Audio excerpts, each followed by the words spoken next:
안녕하세요. 여러분의 재간둥이 사이다 박준입니다. 김진표 전 국회의장이 회고록을 출간을 했었어요. 그중에 좀 눈에 띄는 부분이 있습니다. 대통령 부분인데 이태원 참사 관련해서 이 사고 특정 세력에 의해서 유도되고 또 조작된 사고일 가능성 배제할 수 없다. 이 내용입니다. 이런 얘기 세간에 좀 계속 있었던 얘기이기도 한데 이것을 김진표 의장이 회고록에 기재했던 거. 앞으로 좀 논란이 좀 될 것 같기도 하고 대통령실 반박을 하기도 했지만 이 부분 아마 논란이 될 것 같습니다. 어떻게 좀 봐야 될지요. 오늘도 여러분 출근길 함께 하도록 하겠습니다. 다뤄야 될 뉴스 많고요. 아주 채널 좀 고정 좀 부탁드리겠습니다. 생방송 중 댓글도 부탁드리고요. 박준의 뉴스 인사이다 지금 바로 시작하겠습니다.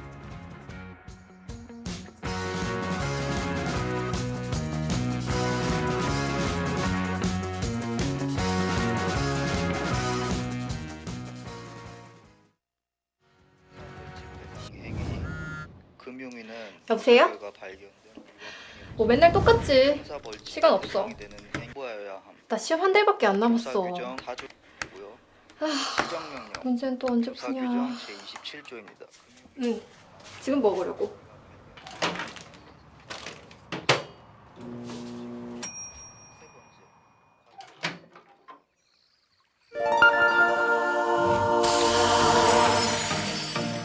걱정 마세요.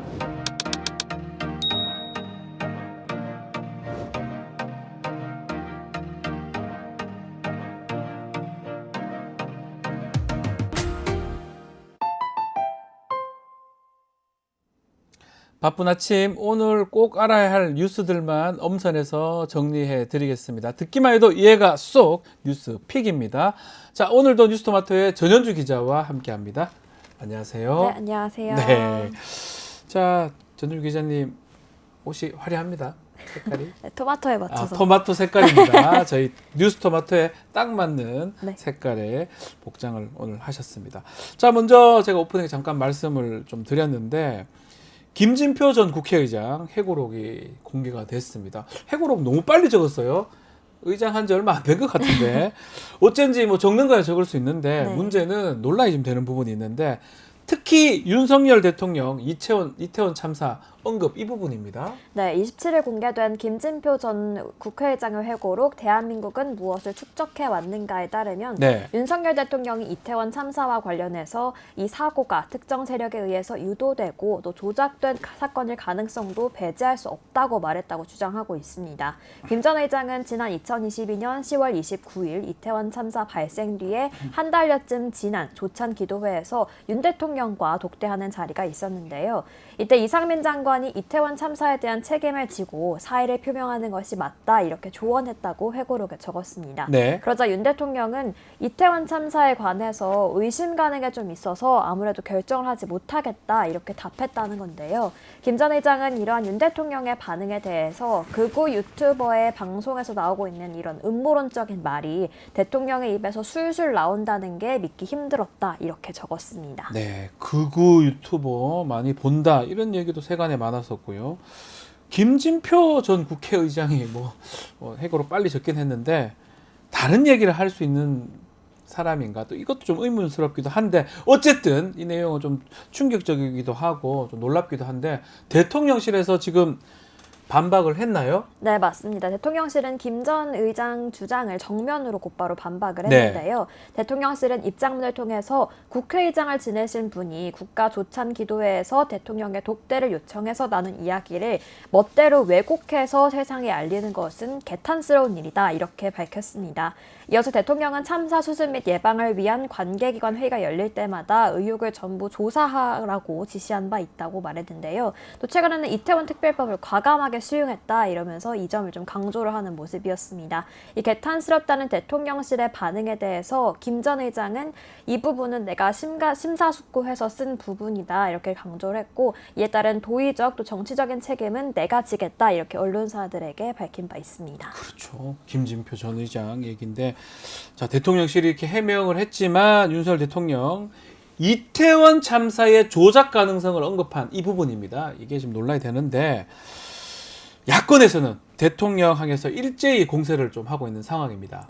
네, 최민석 민주당 대변인은 윤 대통령의 이태원 참사에 대한 인식은 입을 다물 수 없을 만큼 충격적이라면서 이 설마로 치부하기에는 전임 국회의장이 전한 말이기 때문에 안 믿을 도리가 없다 이렇게 주장을 했습니다. 예. 그러면서 윤 대통령을 향해서 발언의 진위에 대해서 분명히 밝히라고 이렇게 촉구를 했는데요. 또 신정훈 국회 행정안전위원장은 윤석열 정부의 사후 대처는 최악이자 스스로 탄핵의 길을 걸어가고 아하. 있다 이렇게 강하게 비판하기도 했습니다. 예. 뿐만 아니라 조국혁신당도 이에 대해서 목소리를 냈는데요. 조국 대표는 도저히 이해도 또 용납도 할 수 없다 이렇게 말했습니다. 이어서 네. 김부엽 수석대변인은 아직도 조작된 사건이라고 생각하고 있는지를 묻고 또 해당 질문에 답할 자신이 없다면 윤 대통령은 더 이상 대통령 자리를 차지하고 있어서는 안 된다 이렇게 강하게 강조하기도 했습니다.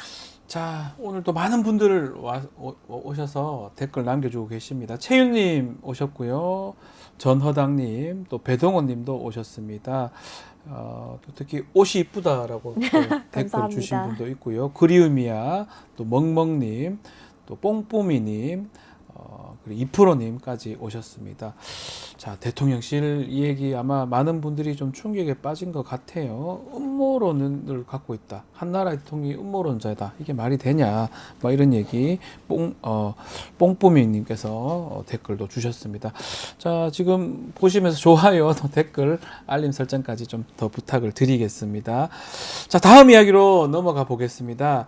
10달 넘게 2인 체제로 운영되고 있는 방송통신위원회 이 공영방송 3사의 이사진 교체에 또 시동을 거는 모습인데 어떤 내용입니까? 네, 지난 25일 진행된 국회 청문회에서도 이 김홍일 방송통신위원장에게는 이 2인 체제 방통위에 대해서 어떻게 생각하냐 네. 이런 질문이 많이 쏟아졌는데요. 그렇죠.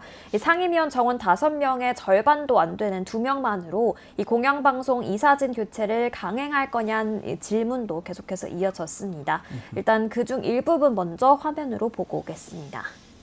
위원장님, 지금 2인 체제의 문제점이 계속 드러나고 있는데 방송문화진흥의 이사 선임 절차를 중단. 임기가 만료되기 전에 진행하는 것이 당연한 임무라고 생각합니다. 현행법에 따라서 하는 것이 임무라고 생각합니다. 네, 네. 이 부분 이외에도 김 위원장은 좀 적절한 시점에 하겠다, 그동안 해왔던 관례대로 하겠다 등 이런 공영방송 이사진 교체의 뜻은 분명히 했지만 구체적인 시기와 또 방법에 대해서는 즉답을 피하는 모습을 보였는데요. 예. 하지만 방통위는 어제 홈페이지에 28일 오전 10시, 그러니까 오늘 10시입니다. 28일 오전 10시 KBS 박문진 또 EBS 이인원 선임 계획에 관한 건을 심의 의결하겠다 이렇게 밝혔습니다. 오는 8월 12일 임기가 끝나는 방송문화진흥회 새 이사진 선임 계획안이 방통위에서 오늘 의결될 거라는 관측이 우세합니다. 무슨 공격하듯이 작전하듯이 이렇게 한다는 건데, 자, 이렇게 하는 가운데 민주당 김홍일 방통위원장 탄핵소추안을 당론으로 채택해서 발의를 한 상황입니다. 자, 그동안 논의는 계속 했었는데 결국은 탄핵을 공식화한 것이다 봐야 되겠네요. 네, 맞습니다. 방통위는 본래 5명의 상임위원 네. 합의제 기관으로 운영되도록 법적으로 이제 규정이 되어 있는데요. 하지만 현재 장기간으로 여권 인사만 남아있는 2인 체제로 계속해서 이루어지고 있었습니다. 민주당은 이 2인 체제는 그 자체로 위법하다라는 판단 끝에 김홍일 위원장 탄핵안을 당론으로 채택을 했는데요. 이 개혁신당을 제외한 조국혁신당, 진보당 등 야 4당도 탄핵안 발의에 함께했습니다. 네. 하지만 이에 대해서 정부와 여당은 야당이 나머지 상임위원장 몫에 대해서 추천하지 않았기 때문이라고 강조하면서 야당이 일을 해야 한다 이런 주장을 펼쳤는데요. 하지만 이미 야권에서는 이미 추천한 방통위원 후보들을 대통령이 거부한 탓에 이렇게 된 거다라면서 양쪽은 극한 대치를 이어가고 있는 상황입니다. 자, 이런 가운데 지금 야권이 꺼내든 이 방통위원장 탄핵 카드, 혹시나 공영방송국 뭐 이사진 교체, 여기 지금 얼마 안 놔뒀으면 8월 달이거든요. 요걸 염두에 두는 거 아니냐라는 해석도 있습니다. 네, 실제로 이 김 위원장 탄핵 소추안이 본회의에서 의결되면 헌법재판소 결정이 날 때까지 이 김 위원장의 직무는 정지가 되는데요. 이렇게 되면 공영방송 새 이사진 선임을 미뤄지게 하고 또 네. 법사위를 통과한 방송 3법을 본회의에 상정하는 시나리오가 가능해지게 됩니다. 현재 박문진 이사 임기는 앞서 말씀드린 것처럼 8월 12일까지인데요. 통상적으로 이사 선임에 6주에서 7주 정도 걸리는 만큼 이 위원장의 직무를 정지시켜서 이사 선임 절차를 막겠다 이런 의도로 풀이되고 있습니다. 아하. 또 오늘 방통위가 공영방송 이사 선임 절차를 시작하는 계획서를 의결하겠다는 계획을 내놨는데요. 최종 의사 선임까지는 2차례의 의결이 더 필요합니다. 네. 하지만 이 과정 사이에 야권이 주장하는 것처럼 김 위원장에 대한 탄핵안이 국회를 통과한다면 이런 절차도 이제 중단이 되는 건데요. 사실상 정족수로만 따지면 야권 단독으로도 통과시킬 수 있는 상태입니다. 그렇죠. 실제로 아까 말씀드릴 때 개혁신당이 탄핵 소추안에 함께하지 않았다라고 말씀드렸는데 이준석 의원은 이 예방적 수단으로서 추진되는 탄핵 발의에는 참여하기 어렵다면서 야권 공동 발의에 선을 긋는 모습도 보이기도 했습니다. 자, 야당이 이제 김홍일 방통위원장 탄핵 발의를 지금 한다고 하는데 국민의힘 반응도 궁금합니다. 어떻습니까? 네, 우선 국민의힘은 탄핵 카드를 꺼내든 민주당을 향해서 이 민주당의 나쁜 습관성 탄핵병이다 이렇게 반발을 했습니다. 습관성 탄핵병. 네, 맞습니다. 이 민주당이 2인 체제를 해결하려고 했다면 후보를 추천해서 표결하면 되는데 할 일을 하지 않고 이 탄핵 카드를 꺼내들었다 이렇게 네. 하면서 비판을 한 건데요. 이 과방위 간사로 있는 최영도 국민의힘 의원은 이 모든 일은 곧 적반하장의 탄핵 소추를 통해서 이재명 더불어민주당의 방송 권력장악 자체를 연장하고 또 구체화하겠다는 그런 전략이다라고 주장을 했습니다. 이 어제로서 좀 22대 국회 전반기 원구성이 마무리됐는데 네. 이 여야의 갈등은 좀 좀처럼 수그러들지 않고 오히려 좀 증폭되는 그런 그렇죠. 모습을 보이는 것 같습니다. 아마 방통위원장 탄핵 관련해서 또 아주 극한 대립으로 갈 것 같기도 한데요. 아주 극명합니다. 방탄이다. 이게 방탄이다. 또 언론 탄압이다. 언론 장악이다. 이거 아주 생각들이 완전 정반대인데, 자, 여야 의견도 이렇게 방통위원장 탄핵에서 갈리지만 언론 매체도 반응이 완전 다른 것 같아요. 소개 좀 해줄 수 있습니까? 네, 성향별로 언론들도 극명하게 네. 갈린 모습이었습니다. 먼저 조선일보는 민주당 정략 수단된 헌법상 탄핵 조항, 이번은 MBC 사장 지키기용이라고 이럴 줄 작성을 알았습니다. 했고요. 네. 네, 한겨레는 방통위 공영방송 이사교체 강행, 국회 입법권 무시하나 이런 제목으로 사설을 마찬가지로 게재했습니다. 한겨레도 또 이렇고요. 네, 좀 자세히 살펴보면 조선일보 사설에서는 작년 말에 진행됐던 이동관 전 방통위원장에 대한 탄핵을 언급하면서 네. 민주당은 윤석열 정부 출범 후에 이 탄핵을 남발하고 있다 이렇게 주장을 했는데요. 민주당이 또 얼마나 많이 또 자주 탄핵을 언급했는지를 짚으면서 헌정사상 가장 많은 탄핵 남용이다 이렇게까지 지적을 했습니다. 네. 또 이 검사 탄핵은 이재명 대표 방탄용, 또 이번 방통위원장 탄핵은 MBC 지키기용이다 이렇게 주장을 하기도 했는데요. 한편 한겨레 사설을 좀 자세히 살펴보면 김홍일 위원장의 차기 이사 선임 계획 착수를 두고 방송 장악을 좀 더 서두르기 위해서 국회 입법권마저 존중하지 않겠다는 이런 오만방자한 네. 반민주적 행태다 이렇게 지적을 하기도 했고요. 그러면서 오히려 방통위가 공영방송 이사 선임 절차를 서두르는 것은 KBS에 이어서 MBC까지 확실히 틀어쥐어 잡겠다 이런 의도라고 비판을 했습니다. 그렇죠. 아마 국민들은 알 겁니다. 또 매체별로 딱 이런 신문, 또 이런 어떤 얘기를 할 거라고 딱 생각이 들었는데 거기에 비슷하게 얘기를 했고요. 과연 어느 언론 매체가 말이 맞는지, 또 어떤 정당의 입장이 맞는지, 정말 언론 탄압인 건지, 정말 방탄을 위해서 하는 건지, 막 국민들은 딱 두 눈을 뜨고 지켜보고 있지 않을까 생각이 듭니다. 방통위원장 탄핵 아마 앞으로 극한 대립이 되고 크게 쟁점이 될 걸로 보이는데 많은 분들 댓글 주고 있습니다. 국민의힘이 언론의 자유, 언론 길들이기 그런 말할 자격이 있느냐. 박인수님께서 글 주셨고요.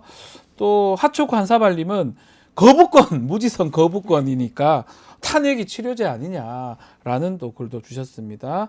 오경숙님, 또 운성님, 또 강진정님, 리틀 테네시님.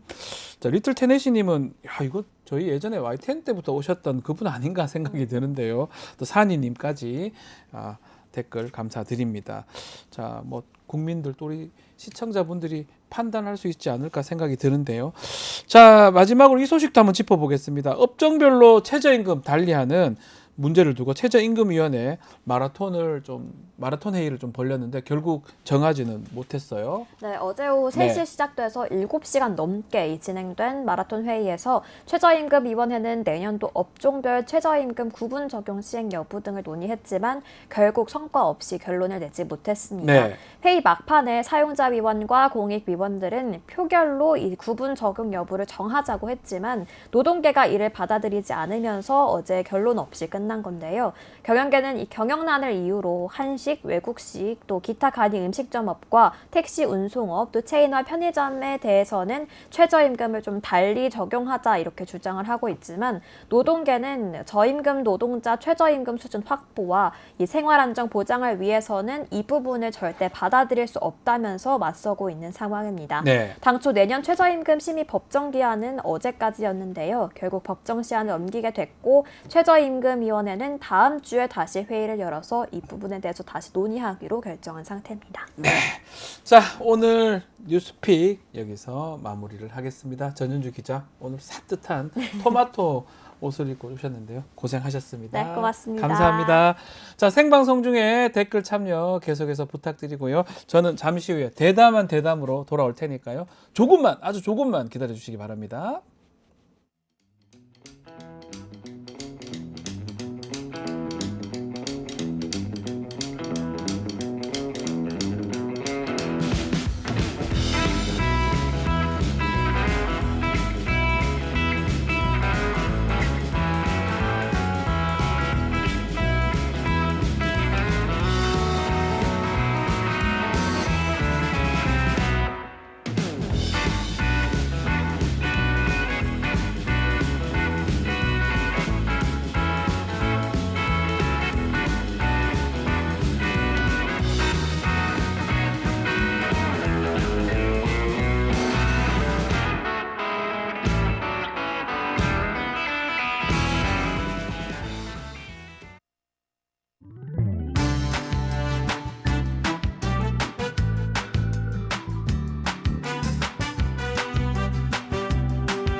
주식 평가 방법이 사용되고 있어요.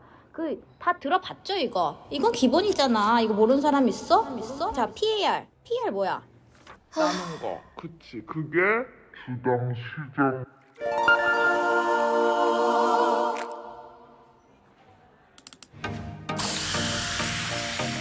걱정 마세요.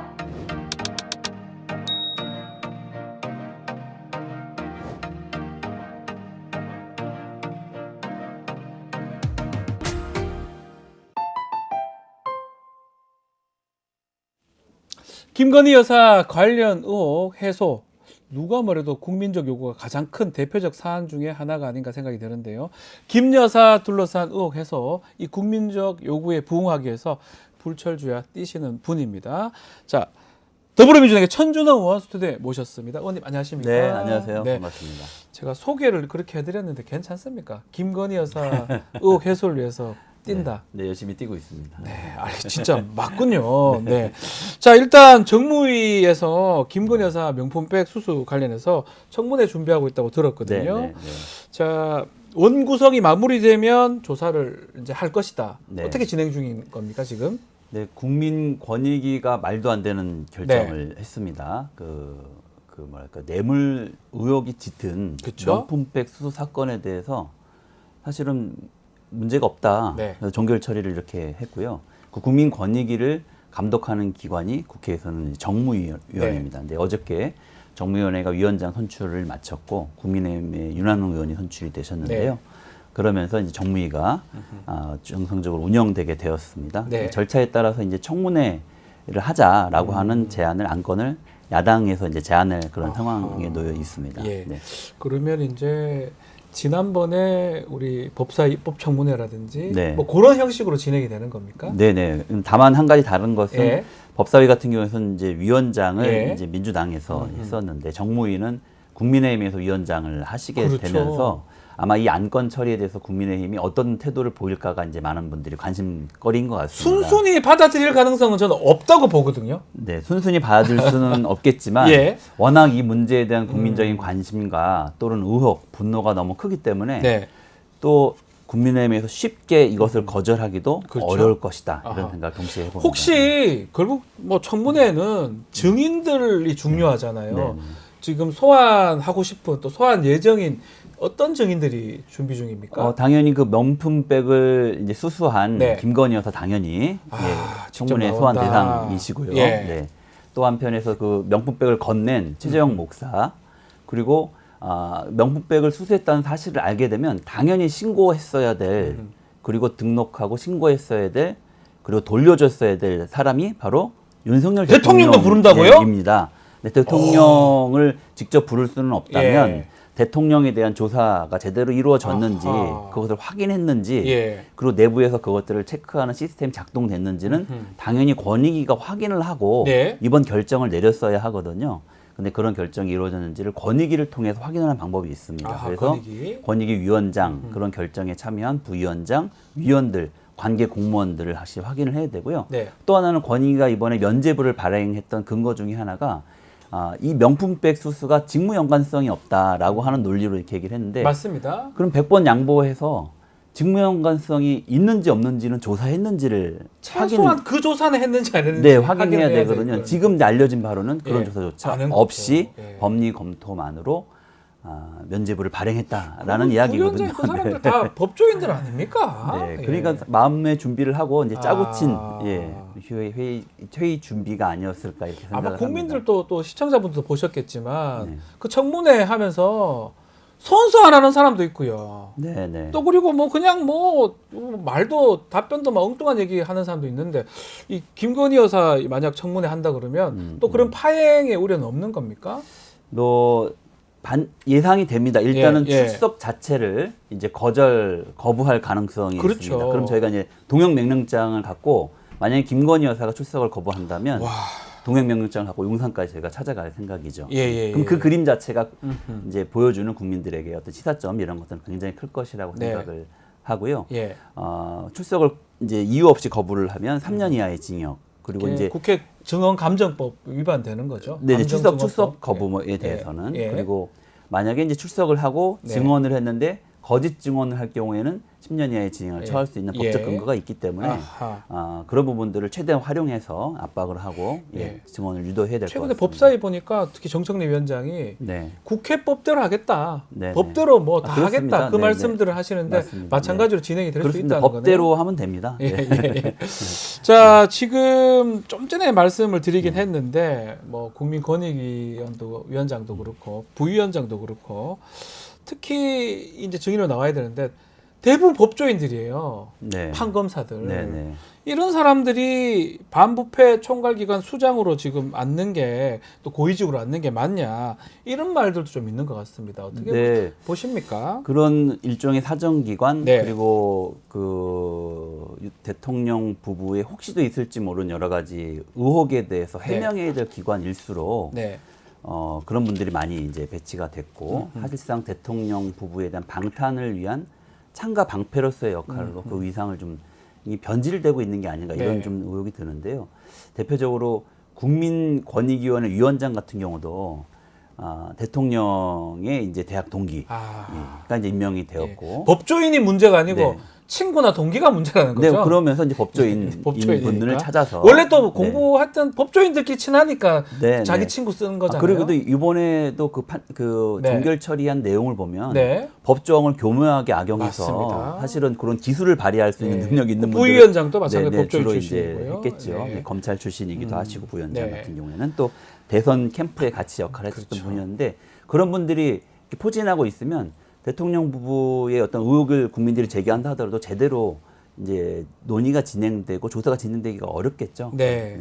자, 하여튼 뭐 그런 측면에서 보면 뭐 저도 법률을 이제 변호사 일을 하고 네. 있지만 법조인이라서 문제가 아닙니다. 친구를 쓰거나 아는 사람 쓰거나 봐주기위해서 하면 이 부패, 반부패 하려는 그런 기관인데 네, 그런 네. 사람이 있으면 네. 있을수록 안 되는 거잖아요. 그렇습니다. 정반대 사람이 네, 가야 네. 되는데. 오히려 그런 데일수록 최고 고위 공직자 대통령과 그러니까요. 직접적인 관계가 없는 분, 이해관계가 없는 그래야 분 이런 될 분들을 상식적으로. 찾아서 배치를 해야만 되는 예, 거죠. 예, 상식적으로 알겠습니다. 당 차원에서 이 권익 인사 재편 이 필요성 공론화될 수도 있는 겁니까? 이제 국회가 정상화 이제 돼서 네. 이제 정무위원회가 열리고 하면 이제 청문회라는 걸 통해서 그 사실관계를 이제 규명하고 확인하는 과정이 일단 있어야 될 것 같습니다. 네. 물론 지금 공수처라든지 수사기관에서 검찰에서 이제 하고 있다고는 하는데 그런 내용들은 좀 알려지고 있지 않은 상태이니까 네. 국회가 먼저 그런 부분들에 대해서 질문을 하고 이제 추궁을 하고 또 그래서 어떤 이 상황에 대한 유책 사유를 발견하게 된다면 그에 대한 책임을 저희가 물어야 되겠죠. 네. 그런 걸 통해서 이제 개편하자고 하는 요구들을 강력하게 추진해 나갈 생각입니다. 자, 그리고 어제 복지인가요? 의료 대란 관련된 질문들이 있는 청문회가 있었는데, 야, 이거 좀 길을 좀 의심해 했는데요. 정부의 갑작스러운 의대 증원 발표가 김건희 여사 명품백 의혹 덮기 위한 물타기다. 이런 의견이 있었는데, 이거 아니겠죠, 설마? 네, 저도 설마 그건 아니. 깜짝 놀랐습니다. 야, 이게 말이 됩니까? 바랍니다. 근데 왜 그런 이야기가 나왔을까? 저도 네. 곰곰이 생각을 해봤는데요. 윤석열 정부 들어서서 예. 뭔가 석연치 않은 일들이 많이 벌어지면 항상 그 배후에는 김건희 여사의 흔적이 발견이 되는 경우들이 아하, 많았습니다. 그렇습니다. 또는 천공의 흔적이 예, 예. 발견되는 경우가 많았기 어쨌든 때문에 이천공 뭐 얘기했잖아요. 이번에도 갑자기 왜 2,000명이나 달하는 의대 증원 그 숫자를 꼭 하필 또 왜 2,000명이었을까? 네네네. 그 많은 숫자를 왜 했을까라고 하는 의혹이 사실은 의료 개혁에 찬성하는 사람들 안에서도 궁금증이 많이 있었거든요. 네. 그래서 청문회를 통해서 그게 밝혀지길 바랐는데 그런 부분들에 대한 명쾌한 답을 얻지 못했기 때문에 아무래도 네. 그런 의혹들이 더 커지고 있는 상황이지 않나 이런 생각을 합니다. 지금 말씀처럼 정무위원장이 국민의힘 윤한홍 의원입니다. 자, 뭐 다른 운영이나 뭐 법사위, 과방위는 이제 민주당이 이제 상임위원장 하고 있기 때문에 잘 진행이 됐었던 것 같은데, 네. 야, 청문회 제동이 걸리지 않을까 이런 말은 뭐 댓글도 그렇고 우려가 있는 것 같아요. 그렇습니다. 일단 그 과정이 순탄치는 않을 네. 것으로 보여집니다.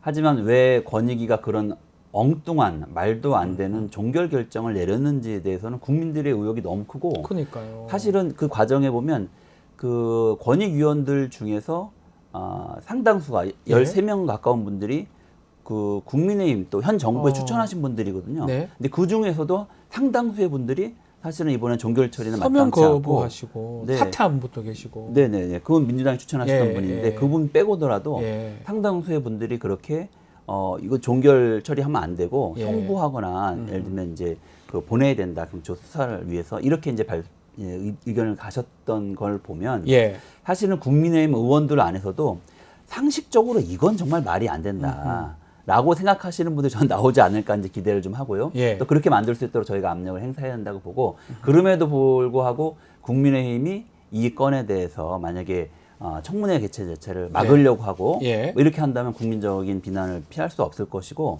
이 국민의힘이 아직도 정신 못 차리고 있다고 하는 걸 다시 한번 보여주는 사례가 되지 않을까. 네. 그럴 경우에 저희는 어떻게 할 것인가에 대한 아하. 특단 대책은 또 고민을 좀 하고 있습니다. 저는 개인적인 질문을 좀 드리고 싶은 게 네.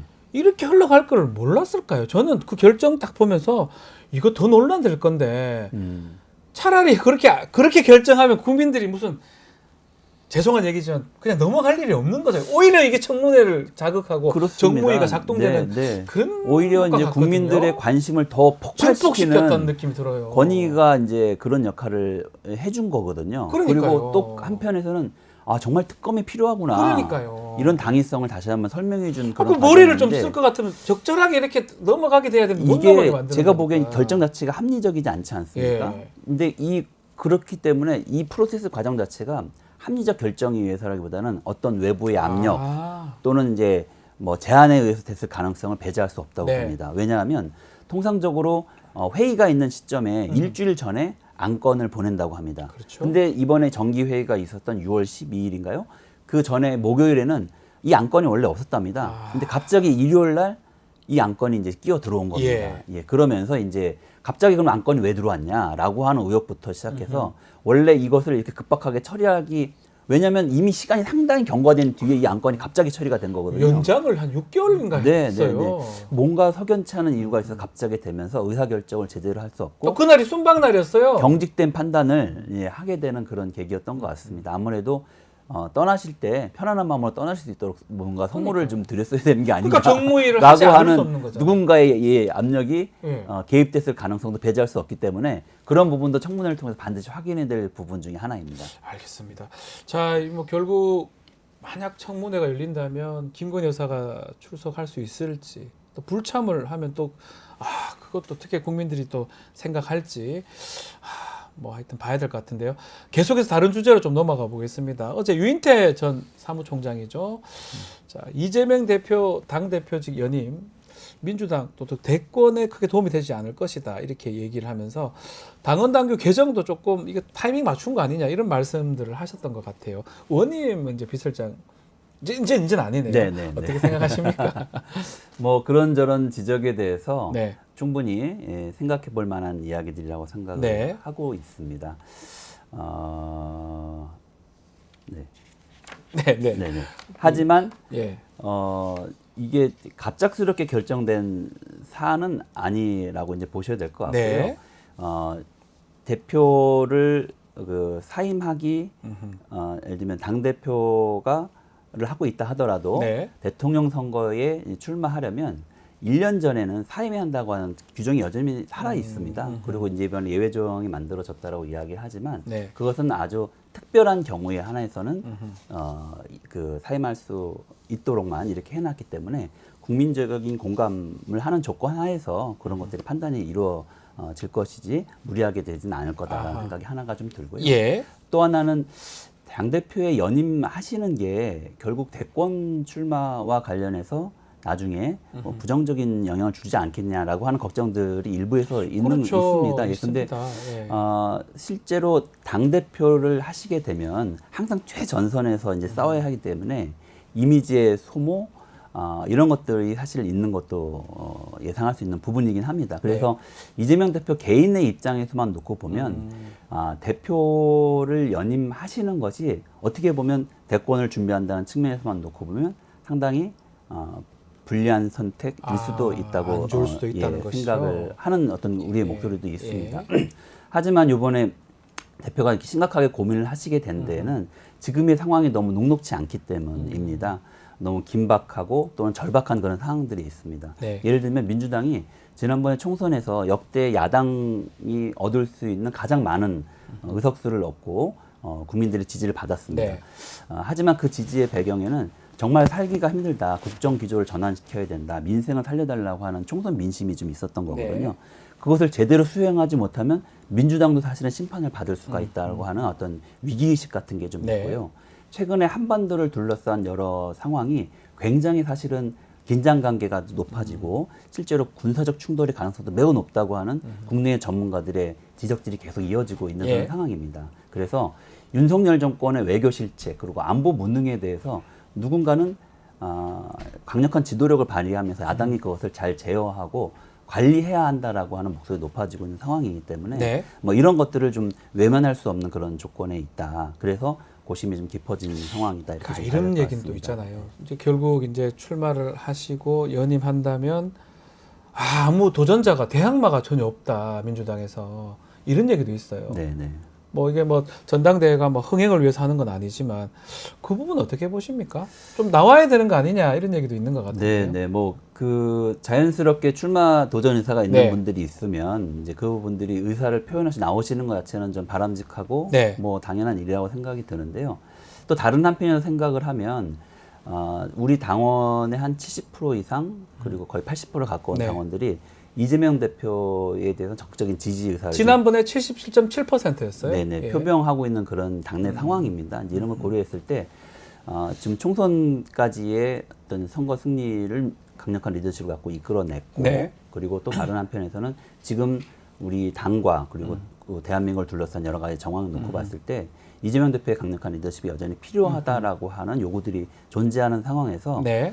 지금은 이재명 대표에게 기회를 주고 더 일할 수 있도록 만들어줘야 되는 게 아닌가 하고 하는 당내의 의견들도 함께 있습니다. 또 이 그렇군요. 중진 의원들, 예. 또 출마 대상자로 거론하시는 분들 중, 거론되고 계신 분들 중에서도 그런 판단을 이야기하시는 분들이 있는 상황이거든요. 네. 이런 것들을 종합적으로 고려해서 판단을 해야 된다. 그래서 꼭 경선이 이루어지고 흥행이 되고 뭐 이런 요소들도 한 측면이지만 네. 리더십을 잘 구축하고 지도 체계를 잘 구축해서 좋은 결과를 또 예를 들면 국정 운영을 잘 이렇게 견제하고 야당으로서 역할을 제대로 함으로써 네. 그 성과를 평가해 주시는 것도 좀 중요하지 않을까 네. 이렇게 생각을 합니다. 자, 반대로 이 전당대회 국민의힘은 4명의 도전자가 있기 때문에 지금 좀 흥행적 측면은 나쁘지 않을 것 같은데 네. 그럼에도 불구하고 한동훈 위원장 어대한이라는 얘기 계속 나옵니다. 어차피 네, 대표는 네, 한동훈. 자, 한동훈 위원장의 복귀 어떻게 보십니까? 한동훈 위원장은 저는 정치인으로서 보통은 정치인들이 자기 이야기를 많이 이렇게 해야 되는데요. 그렇죠. 지난 정치 과정에서 보면 예. 한동훈 위원장은 주로 야당 대표에 대한 이야기를 많이 해왔던 분인 것 같습니다. 2조 심판론이었잖아요. 네네. 그래서 총선 국면에서 여당 대표는 국민들에게 사실은 비전을 제시하고 네. 이렇게 민생의 문제를 해결하겠다는 걸 통해서 국민들의 마음을 얻는 역할을 하셔야 되는데 그런 어떤 비전 제시나 자기 이야기보다는 야당 대표에 대한 공격, 뭐 비난 이런 것을 이제 일삼다가 결국은 총선을 패배로 이끌었던 예. 이제 사람이거든요. 근데 그런 분이 불과 2달 만에 다시 그 당 지도부로 복귀하게끔 놔두는 그런 이 여론이라고 할까 지지층의 판단에 전 굉장히 사실 놀랐습니다. 국민의힘이 좀 그렇다 네, 그런 네, 부분이. 네, 네. 네. 하여간 이번에 어쨌든 새롭게 예. 도전하시게 됐는데 이전과는 다른 모습으로 정치에 임하는 것들도 보여줘야 되지 않을까 이런 생각이 들고요. 국민의힘의 이 지금 당대표 선거 과정을 놓고 보면 네. 쟁점이 그러면 민생을 어떻게 살릴 거냐. 왜냐하면 지난 총선 민심의 핵심은 민생을 제대로 이제 살피라는 것이었고 두 번째로는 국정 기조를 일방통행이 아니라 소통하면서 좀 진행하라는 예. 것이었고 이런 전환을 이야기하는데 그런 부분에 대해서 언급하는 후보들은 거의 보이지 않습니다. 오히려 윤석열 대통령과의 관계, 예. 내가 정말 찐이다라고 보여주는 것을 하기 위해서 야당 대표를 뭐 공격한다든지 원희룡 후보 같은 경우에는 이재명 대표를 향해서 감옥에 쳐넣어야 된다 이런 예, 그런 발언을 얘기를 이제 했습니다. 하시기도 했고 그리고 뭐 윤석열 대표 관계가 나는 어떻다라든지 이게 쟁점이 되는 이 경선 구도가 과연 바람직하냐 그리고 국민들로부터 희망과 기대를 얻을 수 있겠느냐라고 하는 부분에는 상당히 의구심이 든다. 지금 원전 장관 얘기도 하셨습니다. 저 방송에서는 한동훈 위원장 둘이 경쟁을 하고 있으니까 이렇게 얘기했어요. 수사검사 외에는 뭐 정치인 경험도 없고 대통령 친분으로 법무부 장관 비대위원장 한 거다. 윤 대통령이 또 대통령 내려준 거는 된 거는 하늘이 내려준 거. 제가 말을 더듬는 게, 야, 이런 얘기를 어떻게. 하늘이 내려준 거죠. 뭐, 국민들이 뽑아준 거긴 하지만. 이런 얘기 등등 얘기를 했습니다. 네. 그러니까 대통령하고 자기 가깝다. 한동훈은 멀다. 뭐 이런 얘기 하려고 한 것 같아요. 네, 네. 어떻게 보셨습니까? 그러니까 저는 그 원희룡 뭐 후보도 상당히 전략을 전 잘못 세우고 있는 게 네. 윤석열 정권이 결국 심판받은 이유가 민생 외면 그리고 야당 대표 죽이기에 국정 기조를 올인하면서 거기에 대한 심판을 이제 받은 것인데 본인이 또다시 그 민생에 대한 이야기보다는 야당 대표 죽이기에 앞장서고 있고 그렇게 하겠다라고 뭐 선언을 하고 있는 그런 형국이거든요. 네. 그래서 이분이 정말 윤석열 대통령의 국정 기조를 그 자기가 예를 들면 그대로 이제 관철시키겠다고 하는 측면에서는 정말 찐인 후보는 맞구나. 이런 생각은 드는데 예. 다른 한편에서는 예. 또다시 국민의 심판의 대상이 되지 않을까 하는 안쓰러운 마음이 함께 듭니다. 그렇군요. 자, 원희룡, 한동훈. 이런 질문 드리기 좀 그런데 누가 좀 더 될 것 같아요. 4명, 네. 나머지 나경원, 윤상현 후보도 있는데. 저는 제가 보기엔 다 거기서 거기라고 생각을 그렇습니까? 하고요. 예. 민주당 입장에서는 네. 누가 당대표가 되느냐 이보다는 오로지 이제 국민 바라보고 네. 현재 국민의 삶이 너무 어렵기 때문에 민생을 살필 수 있는 예를 들면 정책 대안 만들고 그것에 기초해서 이제 중앙 정부에다 요청을 하고 네. 그리고 이제 이 정권 차원에서 벌어지는 야당 대표 죽이기 뭐 이런 것에 잘 대응하는 것이 지금에서는 좀 필요하고 네. 중요하다 이렇게 생각을 하고 그 있습니다. 부분이거든요. 네, 네. 지금 가장 뭐 민주당이나 이재명 대표 입장에서 좀 아픈 부분이라고 하나요? 어떤 이슈가 생기든지 간에 방탄 얘기를 하고 어떤 이슈가 생기든지 간에 국민의힘이나 여당 쪽에서는 이재명 대표 지키기 아니냐 이렇게 얘기를 합니다. 자, 민주당이 지금 앞으로 좀 어떤 이슈가 나오든 간에 어떻게 대응하는 게 맞습니까? 이재명 방탄, 이재명 지키기 이 부분을 피할 수가 있습니까? 글쎄요, 국민의힘이 그런 이야기를 할 네. 자격이 있는지 잘 모르겠습니다. 네. 이 정부가 출범하고 나서 사상 초유의 일들이 많이 벌어졌는데요. 네. 야당 당사에 대한 압수수색 진행됐고 최초로 대선 때의 선거법 위반이라는 것을 이유로 해서 야당 대표에 대한 소환장이 발부가 되어서 검찰에 직접 출석하는 일들이 이제 벌어졌고요. 예. 그 뒤에 체포동의안이 2번이나 국회에 왔고 영장 지지심사를 직접 받기도 맞습니다. 했고 그리고 그 사이에 5번의 기소가 있었고 결국 4번의 재판이 만들어진 이런 상황까지 이제 오게 된 것이거든요. 저는 이 정권이 정말 그 국가 공권력을 총동원해서 야당 대표 죽이고 정적 제거하기에 올인했다라고 생각을 합니다. 예. 그리고 정작 이 정부가 해야 될 일을 제대로 하고 있지 않았거든요. 그래서 지난번에 국민의 심판을 받은 게 지난 총선의 결과였다고 생각을 이제 합니다. 네. 근데 그런데 다시 또 그런 걸 가지고 야당을 또 공격을 하고 있는 형국이 다시 지금 벌어지고 있는 거거든요. 저는 정신 못 차렸다 이런 생각합니다. 정적 제거하기, 야당 대표 죽이기 이런 거 하지 말고요. 사실은 민생에 대한 걸 갖고 정책 경쟁해야 한다고 생각합니다. 네.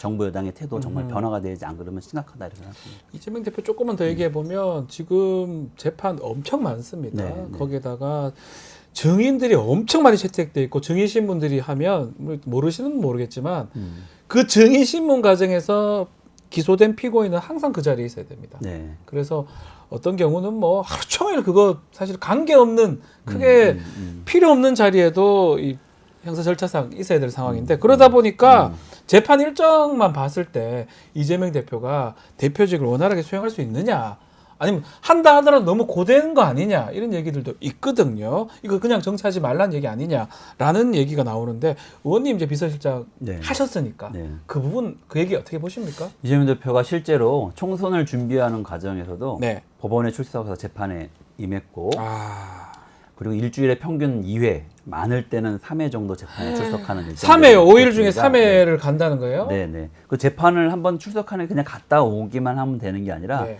사전에 그에 대한 준비도 있어야 그렇죠. 되고 갔다 온 다음에 거기에 대한 검토도 있어야 되는 이런 상황인데 그런 상황에서 총선을 치르는데도 압승을 이렇게 했거든요. 네. 제가 옆에서 지켜봤을 때 정말 초인적인 힘을 좀 발휘했다고 생각을 합니다. 네. 정말 많은 시간을 투여 뺏김에도 불구하고 또 많은 시간을 밤잠을 줄여가면서 또 당무를 했고 그걸 잘 수행했기 때문에 총선의 승리가 있었다라고 이제 생각을 합니다. 예, 예. 저는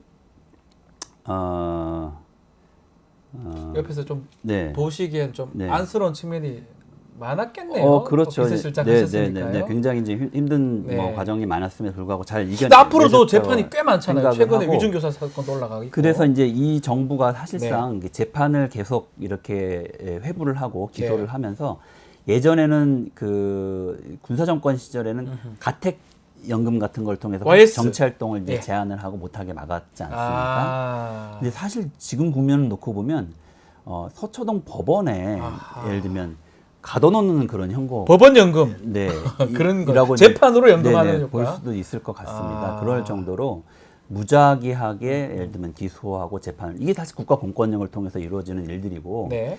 다 이재명 대표가 대통령 선거 이후에 예를 들면 이런 일들이 이제 만들어지고 이제 행위들이 이제 벌어지고 있는 거거든요. 네. 이제 그렇기 때문에 그런 부분들에 대해서 저희가 그냥 이게 법적인 절차이기 때문에 당연한 거고 그 수능에서 받아들이고 뭐 소극적으로 대응할 것이 아니라 이것은 부당한 사법적 조치이다. 네. 국가 공권력을 위한 정적 제거하고 야당 대표 주국이다라고 규정을 짓고 대응을 할 필요가 있다라고 생각을 합니다. 안 그러면 예. 앞으로 야당 대표나 그 정치적으로 반대편에 있는 사람은 정치 활동을 제대로 할 수가 없겠죠. 그런 싸우는 과정이 반드시 필요하다고 보고 네. 이미 국민들은 그런 판단들을 하고 계셨다라고 생각을 합니다. 그래서 지난 총선 때 이 정부가 국가 공권력을 동원해서 정적 제거하기, 야당 대표 죽이기 하는 것에 대해서 그만해라 이제. 네. 국정규제를 전환하고 제발 민생 좀 챙겨라라는 의미로 저는 총선에서 유례 없는 승리를 야당에게 좀 주었고 아하. 또 유례 없는 패배를 여당에게 주었다라고 생각을 합니다. 그럼 당연히 국정규제 바꿔야죠. 바꿔야 되는데. 다시 네. 똑같이 돌아갔습니다. 더 기소하고 네. 증인 채택 엄청 됐더라고요. 네, 그렇습니다. 저희 뭐 변호사 하는 입장에서 봤을 때는 그 고통을 압니다. 변호사도 네, 고통스러운데 피고인들 얼마나 고통스럽겠습니까? 자, 이재명 대표 이제 사퇴함으로써 우리 의원님이 이제 오랫동안 제가 비서실장 한 걸로 알고 오랫동안 아니죠. 계속 쭉 하셨죠. 이제 같이 비서실장직에서 물러나시게 되는데 앞으로 어떤 활동 또 응원한다는 얘기가 막 유선자님 또 우리 천준 의원님 감사합니다. 응원합니다. 근데 어떤 활동에 주력하실지 그 말씀도 한번 부탁드리겠습니다. 이재명 대표가 당대표가 되시고 나서 네. 이제 제가 2년 가까이 이제 비서실장 임무를 진행했습니다. 네. 지난주에 이제 대표직을 사임하시면서 저도 정무직 대표가 임명한 정무직이었기 때문에 자연스럽게 비서실장직도 이제 사임을 하게 됐습니다. 하지만 저희 국회의원으로서의 어떤 저의 임무는 여전하고 네. 또 정무위원으로서 열심히 활동을 이제 하고 있는 그런 상황이고요. 특히 정무위원회 여러 활동들이 있는데 아까 권익위원회에 대한 감독 기능도 네. 물론 있지만 서민금융에 대한 그리고 이제 불법 사채를 통해서 고통받는 우리 국민들이 굉장히 많이 계십니다. 예. 그리고 자영업 소상공인들 그리고 예를 들면 가맹사업자들이 불공정한 거래 관행 그리고 가맹업주에 의한 예를 들면 갑질 뭐 이런 걸 고통받는 분들이 너무 많으신데요. 그런 것들을 바로잡고 민생을 회복하는 데 총력을 다해서 일해가는 그런 생각을 갖고 있습니다. 알겠습니다. 네. 응원 글들이 많습니다. 대표님도 응원하지만 우리 천준호 의원님도 응원을 합니다. 네, 감사합니다. 자, 오늘 말씀 여기까지 듣겠습니다. 지금까지 천준호 더불어민주당 의원과 함께했습니다. 감사합니다. 네, 고맙습니다. 주말 잘 보내십시오. 네.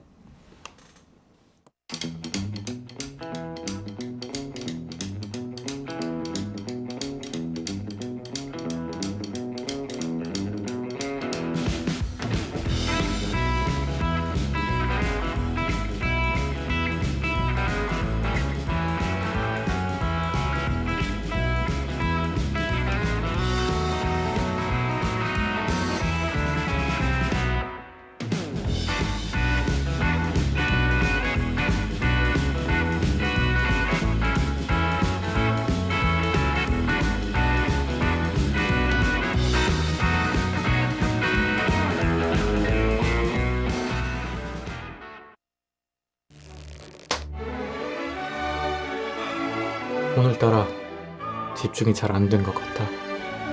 모름지기 공부는 깨끗한 책상에서 해야 잘 되는 거.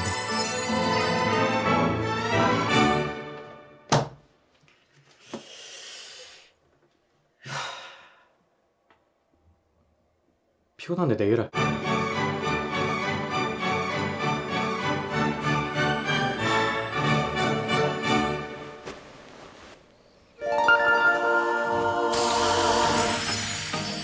걱정 마세요.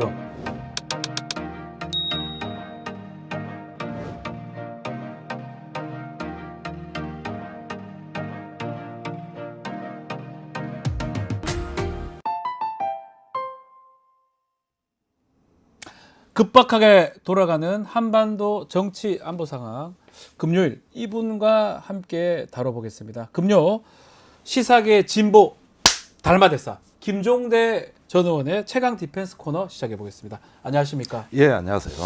달마대사.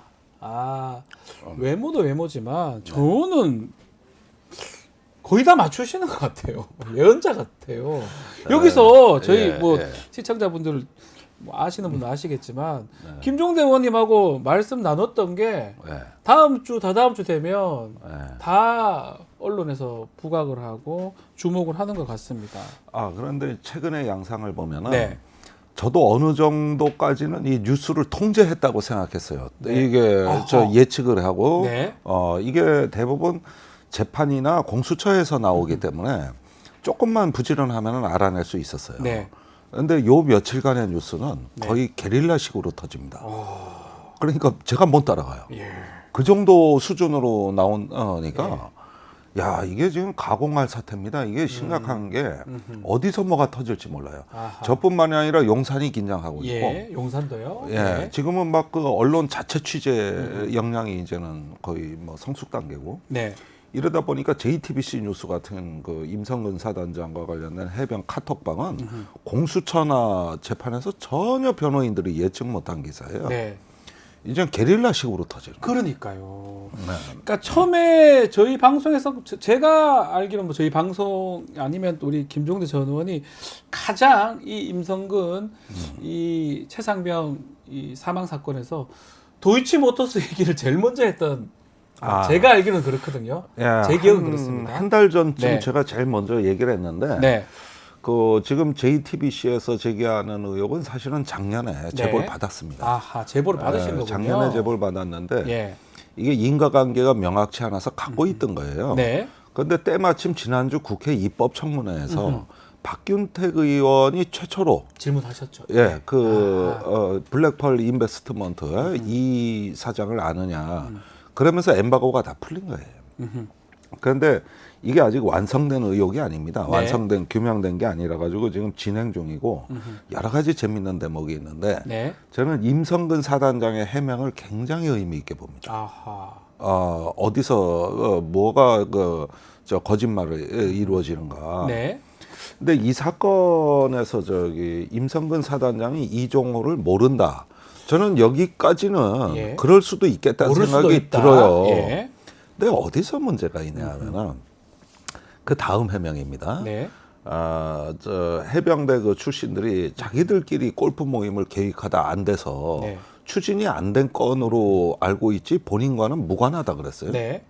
요 대목입니다. 아.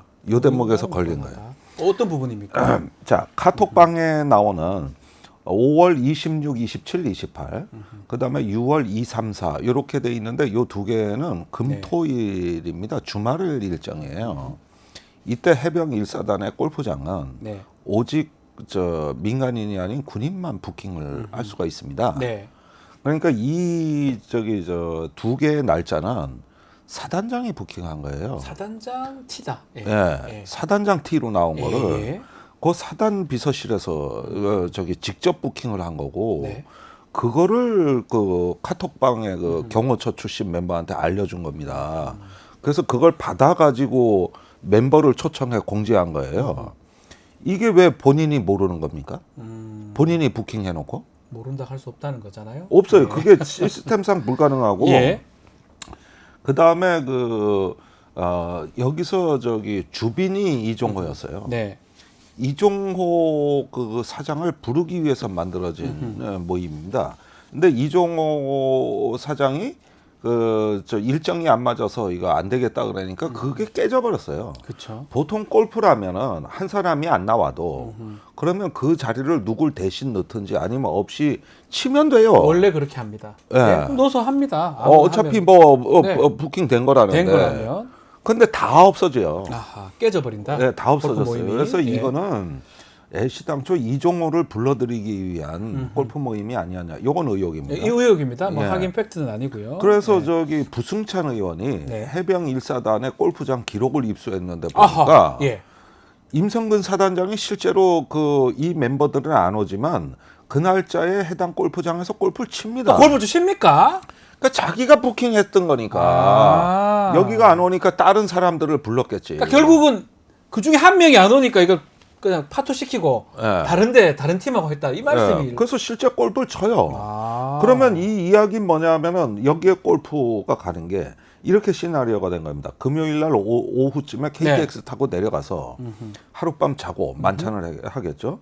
토요일 날 골프를 치고 저녁에 만찬. 네, 만찬. 그 다음 날 일요일 날 골프 치고 또 만찬 내지는 상경. 이렇게 했는데 만찬에 1사단장과 참모들이 다 나오는 거예요. 환영 행사가 계획돼 있던 거예요. 이야, 이게. 이건 대단한 아니 거네요. 이게 왜 아무것도 아니냐고. 이게 대단한 이게. 건데요. 대단한 건데요. 그러면 요 정황이 딱 예. 나오는 거거든요. 예. 그래서 여기 이종호가 어떤 경위로 여기에 가게 됐는가가 지금 의혹의 핵심이고. 네. 그다음에 이 카톡 멤버들이 평소에 다른 언행도 좀 있어요. 네. 대체적으로 제가 받아들이는 느낌은 임성근 팬클럽 같이 느껴져요. 아하. 예. 앞으로 차기 해병대 사령관 장차 사성장군을 시켜야 될 사람이다. 네. 우리가 밀어주자. 뭐 이런 어떤 그 팬클럽 같은 분위기가 느껴지는데 그건 제가 들은 정황이 좀 있어요. 그러니까 근데 사실은 요거는 개인적인 얘기긴 하지만 해병대 사령관은 삼성이 거의 최고입니다. 네. 근데 해군이기 때문에 정말 제가 그 기억에 저도 장교를 했으면 기억은 잘 안 나는데 사성까지 간 사람이 있는지는 모르겠지만 없어요. 없죠. 네, 그런데 그렇죠. 법이 근데 가능은 하죠. 해군이니까 아니 한다면 군 인사법을 개정해서 법을 바꿔서 앞으로 해병대가 아닌 그 파견직위에 네. 예컨대 뭐 연합사 부사령관이라든가 뭐 합참 의장이라든가 이런데 사성장군으로 진급해서 갈 수 있게 법이 바뀌었습니다. 그 법을 제가 발의해서 통과시킨 겁니다. 그럼 가능하네요, 진짜로. 그래서 사성장군 얘기가 요즘 많이 나오는 거고 이 정부에서 나온다는 소문이 돌고 있죠. 뭐 다른 연합사령관이나 다른 걸 하면 되는 거니까 연합부사령관이나 네. 합참의장이나 자 지금 말씀하신 이모 씨 이종호 이모 씨인데요. 자 그 당시 임성근 증인 전 사단장 같은 경우는 그 질문 계속 했었어요. 이종호 아냐 모른다. 또 대통령하고 친분 있느냐 김건희 여사 친분 있느냐 이것도 모른다. 계속 얘기했는데 요 얘기 청문회 과정 다시 한번 들어보고 다시 이야기 좀 이어가겠습니다. 임성근 증인께 짧게 몇 가지 물어보겠습니다. 윤석열 대통령하고 친분이 있습니까 없습니까? 없습니다. 김건희 여사하고는 친분이 있습니까 없습니까? 전혀 없습니다. 김건희 여사와 부인과는 어떤 관계입니까? 관계 없습니다. 천공은 잘 알고 있습니까? 모릅니다. 그러면 이렇게 정권 차원에서 임성근 사단장을 지키려고 하는 이유가 없는데 이 점이 전 국민적 미스테리예요. 자, 천공까지 질문을 하셨어요. 정청래 위원장이. 네. 자, 저도 궁금해요. 이렇게 친분도 없고 별거 아닌, 죄송합니다. 높다면 높지만, 네, 지금 정청래 위원장 표현에 빌자면, 이 한 사람 지키려고 정권을 날린다. 뭐 이렇게 얘기를 합니다. 미스테리다. 이렇게 정청래 위원장 얘기하거든요. 김종대 의원님은 어떻게 보십니까? 그러니까 그때 임성근 화면은 잘 냈는데 네. 임성근 사단장이 저도 궁금합니다. 네, 본인도 궁금하다 그랬어요. 예, 자기가 왜 이렇게 특권 이런 걸 누리는지 본인도 궁금하다 그랬는데 이 부분에 대해서는 저는 대통령이 임성근 사단장을 차기 해병대 사령관감으로 봤다고 봅니다. 네네. 그래서 본인의 군대를 만들고 싶었던 거죠. 실제로 이 작년 연말에 그 군인사를 보면은 대장 전원 물갈이. 그래가지고 그 이전에 재작년에도 대장 전원 물갈이를 했기 때문에 사실은 불가능한 인사인 거예요. 너무 쌍 물갈이를 하다 보니까 시킬 사람이 없어가지고 해군 작전사령관으로 중장 진급해 1년도 안 된 사람을 사성 진급시켜서 합참의장을 보냈으니까 거의 파행에 가까운 군 인사를 하고 그때 신원식 장관의 유명한 말이 나옵니다. 이제 윤석열 정부의 군으로 채워졌다. 그 인사가 있고 나서. 그러니까 윤석열 대통령은 본인의 군대를 만들고 싶었던 거라고. 그러다 보니까 모든 군의 인사의 시스템과 관례 전통하고 단절을 하고 무자격자들이 대거 상위직급으로 진출을 했던 겁니다. 근데 임성근 사단장의 경우에는 지금 그 사관학교 동기쯤 되는 그 타군 장교들이 지금 사성장군입니다. 그렇죠. 그렇죠. 그러니까 그렇죠. 다 저기 이렇게 물갈이를 싹 했는데 이 최해병 사건 때문에 해병대만 지금 안 하고 있는 거예요. 저기 김계환, 임성근을 지켜야 되니까. 그러니까 이게 어느 정도 특혜냐 하면은 김계환, 임성근 라인을 지키기 위해 가지고 여기 지금 동기들이 다른 군의 사성장군 뭐 참모총장 하고 있는 상황에서 여기만 지키고 있는 거예요. 김계환 사령관 해사 동기가 해군 참모총장입니다. 그럼 동기한테 지휘받는다는 거 이게 군의 직급 체계에서 있을 수 있는 일입니까 이게? 맞지 않죠. 맞지 않죠. 거기에다 합참의장은 해사 1년 선배예요. 그것도 맞지 않네요. 아니 그러니까 여기 하나를 지키려고 한 거예요. 아하. 그러니까- 임성근 하나를 지키려고. 예, 만약에 최해병 사건이 벌어지지 않았더라면 지금쯤 임성근은 해병대 사령관이 됐을 겁니다. 그러니까 말씀대로라면 정상적으로 작동했다면 임성근은 벌써 진급을 했을 건데 예. 진급 못하니까 그 막으려니까 그 나가야 될 사람 안 나고 계속 적체되는 상황이 된 거네요. 그러니까 작년에 야. 해병대에서 장군 진급자가 한 명도 안 나왔어요. 네. 윗선에서 바위처럼 버티고 있으니 아래쪽에 장교들이 진출할 기회가 봉쇄돼 버려가지고 지금 저 군대는 저 인사도 무너진 군대입니다. 지금 이 해병대가 예. 이런 희생을 다 감수하면서 지금 저기 임성근 사단장 구하기 지키기. 예. 예. 지금 이 사건이 벌어지고 나서 그 정말 경로했다고 대통령 경로했다고 그 얘기를 하긴 하는데 말씀대로 임성근 사단장을 지키기 위한 건지 또 우리 지금 계속 의혹 제기되는 게 도이치모터스 또 김건희 여사 얘기 도이치모터스. 나오잖아요. 예. 뭐 때문에 경로하고 뭐 때문에 화가 난 겁니까? 아니 그러니까 이제 처음에는 7월 31일 날 작년이죠. 그 이런 걸로 사단장 처벌하라면 누가 사단장 하라는 얘기냐 하는 어떤 거 아주 뭐 무슨 망상에 젖은 격분을 하더니 예. 8월 2일 날은 내가 지시를 했는데 이첩을 강행했다고? 그래가지고 그 당시 그날은 해병대 존립 자체가 위험한 날이었어요. 아하. 해병대가 나한테 반역한 거지, 항명한 거지. 이 네. 분위기에서 이제 경로가 2차 경로가 나온 거니까 거의 광란의 하루였다고 8월 2일 예, 보는 건데 이게 뭐 쿠타타 진압하는 날 같아요. 꼭 왜 분위기가. 그러냐면 지금 통화 기록 우리가 통화 내용은 못 듣습니다. 그렇지만 통화 기록 보면 대통령 개인 전화로도 가고요. 뭐 안보실장, 뭐 비서관, 뭐 등등 정말 많은 전화들이 그날 오갑니다. 8월 2일 날. 아니 뭐 북한군이 연평도 쳐들어왔다니까 그 정도입니까? 왜? 아. 아니 그랬는데 이게 지금 네. 제가 이제 기가 막힌 게 뭐냐면 파면 파도 계속 나와요. 통화 기록이. 네. 처음엔 이 정도겠지 했는데 또 파 나오고 또 나오고 그 하루에 대통령이 장차관하고 통화한 게 6번.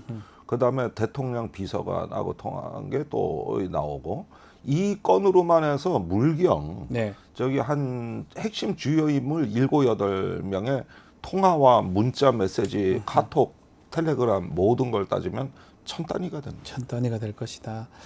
정말 이게 광란의 하루지 이게 뭐 그래가지고 그 이튿날부터는 해병대를 거의 뭐 속된 말로 조진다고 할 정도로 네. 이 해병대 초토화 작전이 들어갔는데 그래서 검사들이 해병대 사령관을 쳐들어간 거예요. 예고 없이. 그런데 해병대 사령관이 나는 아니다. 김계환 사령관입니다. 김계환 예. 사령관이. 예. 그래서 박정훈 대령 한 명으로 족하다. 아하. 이런 식으로 이제 분위기가 흘러가기 시작을 했던 거거든요. 그게 오늘날 김계환 사령관이 이제 위증을 하는 상황까지 치달은 겁니다. 근데 나는 해병대 사령관 생각도 이해가 가는 게 예. 대통령이 미친 거예요. 이게 해병대가 예. 해병대가 마치 반역 항명 집단처럼 몰고 가고 있잖아요. 대통령이 이 얘기를 조금 하기 그런데 왜 그렇게 오해하고 그렇게 했을까요? 그 제가 제2의 윤필용 사건이나 예, 그 윤필용 사건 얘기를 하셨어요, 지난번에도. 그 유사하다고 보는 게 이게 말이죠. 어떤 약간의 과대망상 같은 건데 아하. 저 군대가 나한테 대들고 있는 거 아니야? 나한테 항명하는 거 아니야? 의심을 한다는 거예요. 네. 의심을 하면서 이거 지금은 응징해야 된다.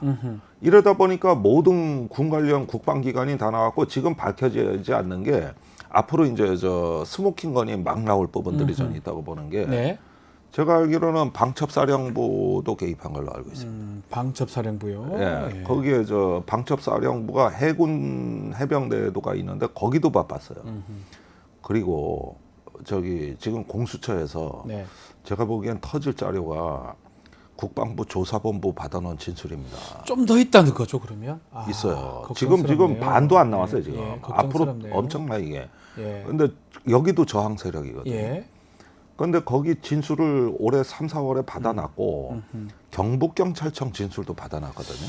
야, 우리 김종대 의원께서 우리 최강 디펜스 코너에서 얘기를 하잖아요.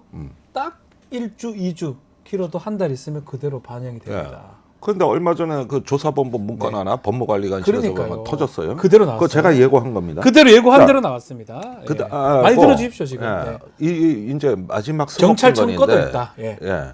그다음에 이제 저기 임성근 사단장의 그 구명 로비 여부를 공수처에서 다 내사가 됐습니다. 야, 그럼 다 알아봤다는 거예요? 조사해봤다는 그래서 거예요? 저기 다 정리된 문건까지 있어요. 야. 그랬는데 이거를 임성근 사단장을 소환 조사하기 위해서는 몇 가지 보강이 필요한데 네. 임성근의 휴대폰입니다. 휴대전화. 예. 저는 이거 스모킹건이라고 봐요. 그랬는데 공수처가 비번을 못 풀고 있어요. 예전에 한동훈 네. 전 장관 같은 시나리오. 그러니까 이런 부분에서 저기 지금 어떤 기술적 문제 난관이 조성이 돼가지고 이런 문제들을 지금 공수처가 말하자면 빌드업하고 있다. 네. 만들어가고 있는데 이게 다 준비가 되면 소환이 되는 거거든요. 예. 그러면은 제가 보기에는 아무리 저기 방어막을 치고 하더라도 용산은 이제 대통령실은 이 사건에 대한 컨트롤 타워로서의 기능은 이미 상실했고, 예. 공수처의 모든 피해자들은 이미 각자 도생 국면으로 전환을 했다.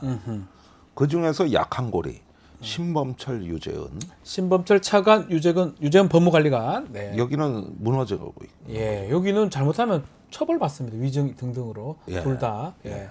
그래가지고 청문회에서도 이 두 사람으로부터 새로운 정보가 나온 거예요. 회수 얘기도 신범철 차관이 했습니다. 예, 근데 이제 조사본부 자료를 가지고 신범철 차관이나 유재원 법무관을 조사하면 네. 무너집니다. 무너집니다. 예. 무너집니다. 이게 조사본부에 너무 많이 남아 있어요.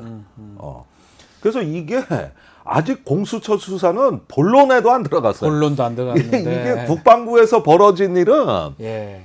아직도 압수물 분석하고 있고 이제 저 하나의 어떤 그 시스템이 작동하기 위한 버퍼링 과정이에요. 네, 네. 그래가지고 아직 본론도 안 들어갔어요.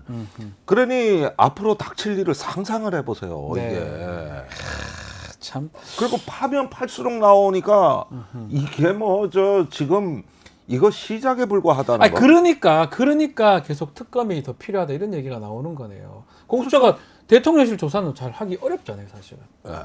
아니 그래서 한담하겠지만 우리가 네. 최혜병 사망 1주기가 다가와서 네. 지금 서두르고 있지만 7월 19일입니다. 예. 그런데 7월 19일까지 특검은 안 되거든요. 재의결 일정이 있기 때문에.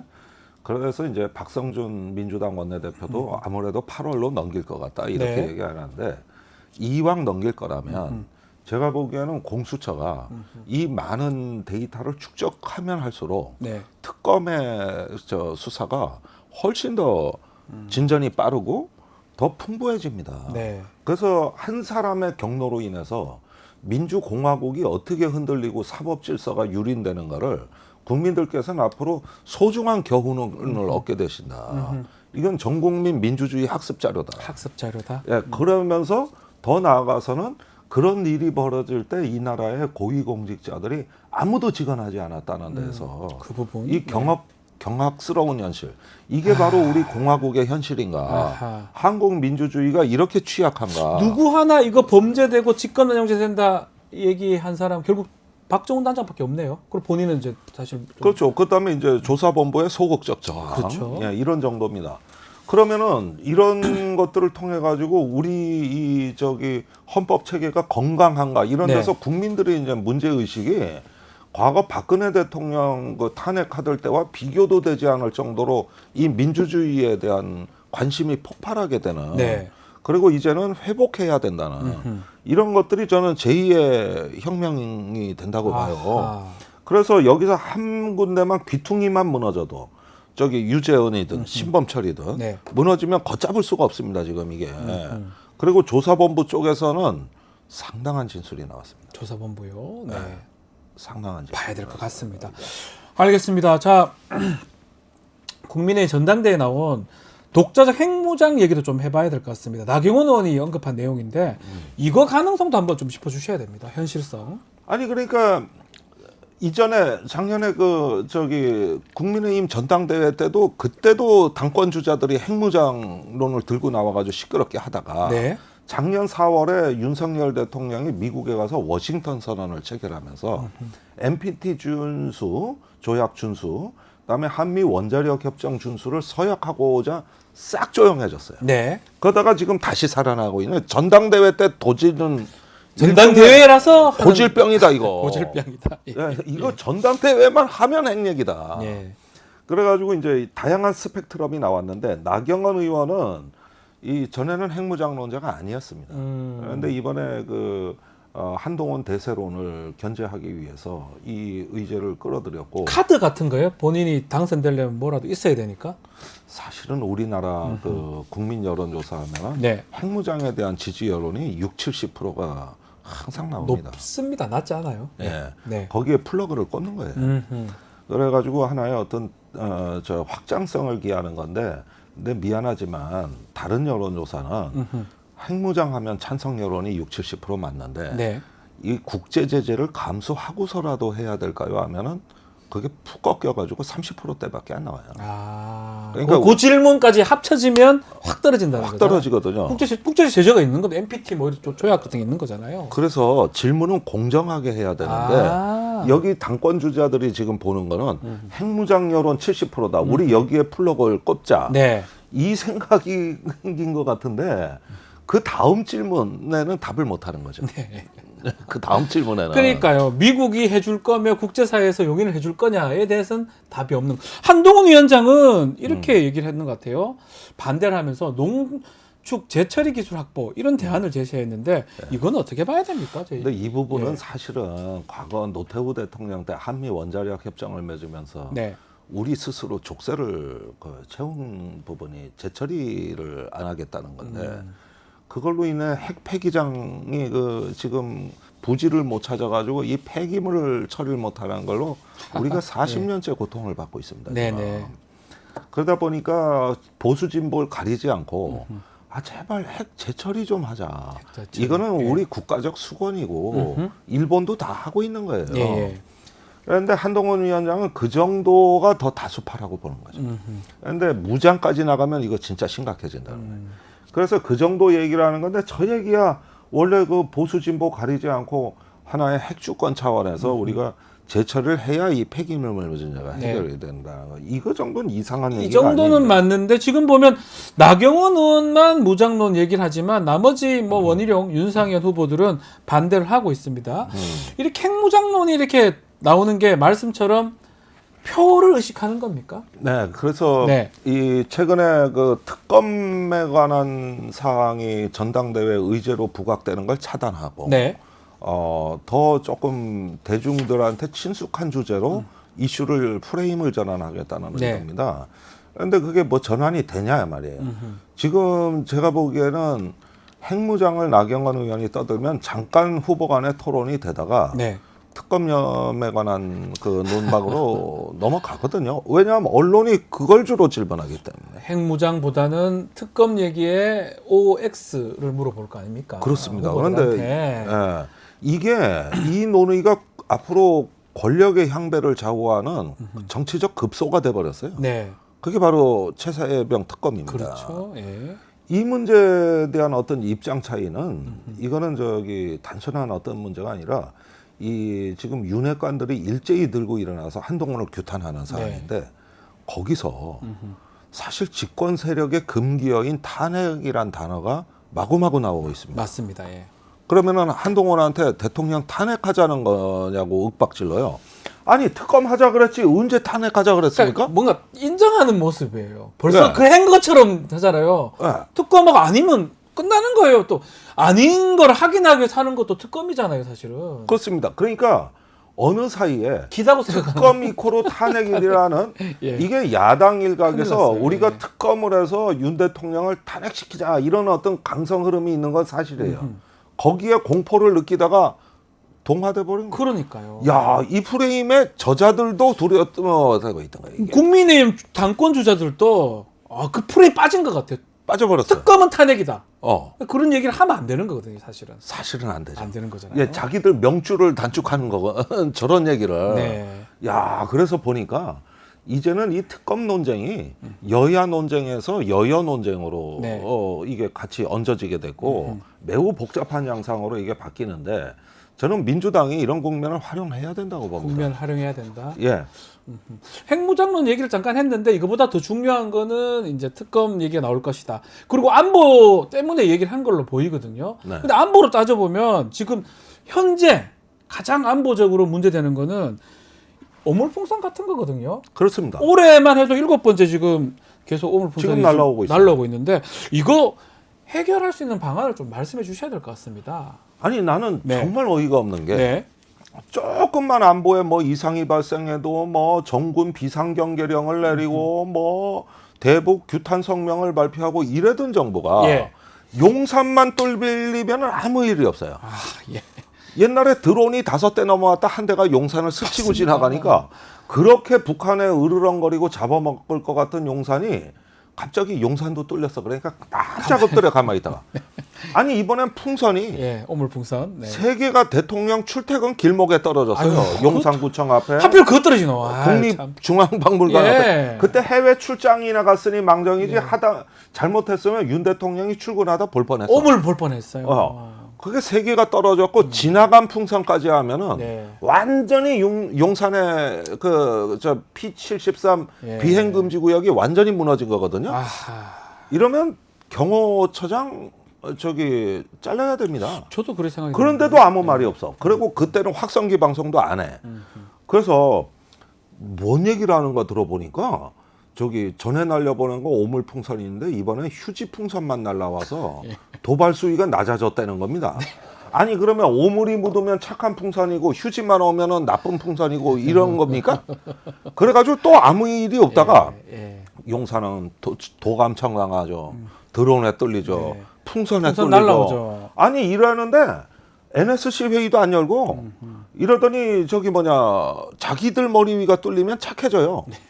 이런 안보 논리도 기괴해서 처음 보지만은 완전히 이런 문제에서 지금 그 저 엊그제 네. 연평도에서 K9 자주포로 해상 사격 훈련이 진행됐습니다. 맞습니다. 다행히 아무 일도 없이 넘어갔는데 요즘 꽃게접이 철인데 완전히 어장 다 그냥 저 전부 다 통제되고 네. 올해 망했습니다 이거. 이 긴장감이 있는 거잖아요. 그러면 이 실타래, 얽혀있는 실타래는 어디서부터 풀어야 됩니까? 아니 남북한? 그러니까 이 외교적 단절이 정책 수단을 쓸 게 없어요. 네. 쓸 수 있는 정책 수단이 없는 게 아이 러시아가 북한하고 저렇게 가까워지는데 그래 방치하고 아무 조치도 못 취했다는 게 말이 됩니까 이게? 그러니까요. 네. 어떻게 대한민국이 이렇게 돼버린 겁니까? 중국에 대해서도 그렇고. 그래서 이거는 이제 통제불능 상태로 갔기 때문에 네. 대한민국이 갖고 있는 이 저기 중견 국가로서의 우리 외교 자산이 소진됐다. 네. 그래서 쓸 수 있는 정책 수단이 없다. 앞으로 여기에서 통제 안 되는 주변 정세로 인한 국가의 스트레스가 엄청나게 고조가 됩니다. 이게. 네. 이게. 그러면 또 미국, 일본 쫓아가서 협력하자고 할 거고. 그러면 이게 미러링이에요. 네. 여기에 저기 한미일 안보 협력과 아주 유사하게 저쪽이 북러 그, 만들어지잖아요. 중러. 포괄적 네. 뭐 전략 동반자 협정이라고 해서 네. 이게 미러링으로 가는 겁니다. 아니 안보를 위해서 그렇게 그 동맹도 맺고 확장 억제력을 갖췄다는데 왜 더 불안정해집니까? 더 불편하고 불안합니다. 예. 이게 안보는요 결과로 말하는 거예요. 과정이 필요 없어요. 예. 실패하면 너무 치명적이기 때문에 안보는 무조건 성공해야 되는 겁니다. 결과로 말해야 돼요. 근데 결과로서의 안보를 따지면 그렇게 말은 많이 했는데 네. 우리 국가의 안보 비용이 급속도로 높아지고 있고 주변 정세는 불안정해지고 있다. 네. 이게 어떻게 성공입니까? 그러니까요. 이게 어떻게 안보주의자의 품격입니까 이게? 조금 그런 부분들을 좀 정부에서 또 대통령실이 좀 바라보면 어떨까 이렇게 우리 김종대 의원께서 좀 고언을 좀 해주시는 거 아닌가 생각이 듭니다. 자, 시간이 다 돼서 오늘 말씀 여기까지. 아 예. 오늘 말씀한 내용도 다음 주, 다다음 주에 다 나올 겁니다. 네. 자, 다시 또 틀어보시기 바라고요. 김종대 전 의원과 함께했습니다. 오늘 말씀 감사합니다. 고맙습니다. 자, 잠시 뒤에 뉴스 인사 프라임 진행이 됩니다. 오늘은 문희정 평론가 알파고와 함께하는 세계와 K 코너가 준비되어 있으니까요. 어디 가지 마시고 잠시만 기다리십시오. 조금 있다가 다시 오겠습니다.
는 고품격 시사대담 뉴스인사 프라임 시작해 보겠습니다. 자, 매주 금요일 코너 세계와 K입니다. 세계 속의 한국, 또 우리가 알아야 할 세계 소식 좀 이야기를 해볼 건데요. 문희정 평론가 나오셨습니다. 안녕하십니까? 네, 안녕하십니까? 자, 요 질문 드리고 싶습니다. 자, 쿠데타가 일어났어요. 네. 와, 쿠데타 얘기가 듣기가 어려운 볼리비아입니다. 자, 남미의 이 볼리비아인데 볼리비아가 현지 시간으로 지난 26일 날 군부가 탱크 장갑차 동원해서 대통령궁 무렵 진입을 했는데 일단 좀 설명 좀 해주십시오. 네. 평론가님. 자, 사실 쿠데타라고 하면은 네. 전 세계적으로 쿠데타가 일어났다라고 하면 보여지는 일반적인 모습들이 네. 있거든요. 그 모습하고는 상당히 다른 모습의 군부 쿠데타가 벌어졌어요. 쿠데타 같았어요. 맞습니다. 예. 자, 일단 군대는 절대 도심에 출현하면 안 되는 조직이고요. 예. 말씀하신 것처럼 장갑차를 몰고 대통령궁까지 갔어요. 네. 그런데 그 앞에서 대통령하고 내각진이 탁 대치를 하고는 갑자기 그 쿠데타를 일으킨 합참 의장한테 그 대통령이 내가 군 통수권자로서 철수를 명령하니까 빨리 나가라. 이 장면이 다 생중계로, 네. TV 생중계로 보여지고요. 네. 지금 군부 쿠데타가 벌어졌습니다라는 방송을 듣고 시민들이 광장으로 막 몰려나와요. 네. 몰려나와가지고 쿠데타에 반대한다라는 시위를 막 하거든요. 그래서 쿠데타가 벌어진 지 3시간 만에 맥없이 그 철수를 하면서 그 쿠데타를 일으킨 장군이 체포가 되면서 일단락이 됐죠. 우리가 아는 쿠데타는 뭐 죄송한 얘기지만 유혈 사태도 일어나고요. 그렇죠. 뭐 정말 싸움도 하고 좀 목숨 걸고 하는 건데 뭔가 약간 허무하게 끝나는 모습, 3시간 만에 종료되는 모습. 좀 이상하죠. 예, 왜냐하면은 이상합니다. 원래 아프리카도 그렇고 지금 군부 쿠데타 많이 일어나고 네. 있는 곳에 공통적인 특징이 뭐냐면 첫 번째로 방송국을 장악하잖아요. 그렇죠. 왜냐하면 장악해야 되잖아요. 그렇죠. 장악해야 무조건. 됩니다. 그 얘기는 뭐냐면 국민들을 향한 정보, 그러니까 메시지를 던질 수 있는 채널을 독점하겠다는 의미거든요. 네. 그런데 이번 군부 쿠데타의 경우에는 너무 특이했던 게 뭐냐면 뭐 유튜브부터 시작해서 TV 생중계까지 가능할 정도로 이상한 모습이었어요. 그러면은 일단 지금 17명이 일단 체포가 됐고요. 네. 그다음에 3주간 조사를 해보니까 3주간 미리 계획을 했었다. 이런 얘기까지 지금 나오고 있고요. 굉장히 생각보다 빨리빨리 진행이 되고 있어요. 네. 그러면서 갑자기 대통령 중심으로 확 리더십이 세워지면서 아하. 일사불란하게 예. 시민사회단체, 노동단체, 뭐 대법원 그리고 서방 국가에서조차도 군부 쿠데타에 반대하는 물론 쿠데타는 절대 민주사회에서는 안 되는데. 있어서는 안 되는 일입니다. 예.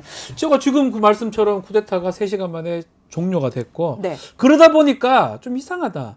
혹시 내년에 있을 대선하고 이거 관련성이 있는 거 아니냐. 네. 특히 전현직 대통령 간의 지금 갈등 어떻게 봐야 됩니까? 이런 해석. 자, 일단 볼리비아라는 나라의 상황에 대해서 제가 잠깐 설명을 해드리면은 1825년에 스페인으로부터 독립을 했거든요. 근데 그때부터 지금까지 정치 상황이 단 한 번도 안정된 적이 거의 없습니다. 그렇군요. 2006년에서야, 그러니까 볼리비아는 사실 중남미 지역 하면은 당연히 원주민 비율이 높을 거라고 많은 분들이 생각을 네. 하는데요.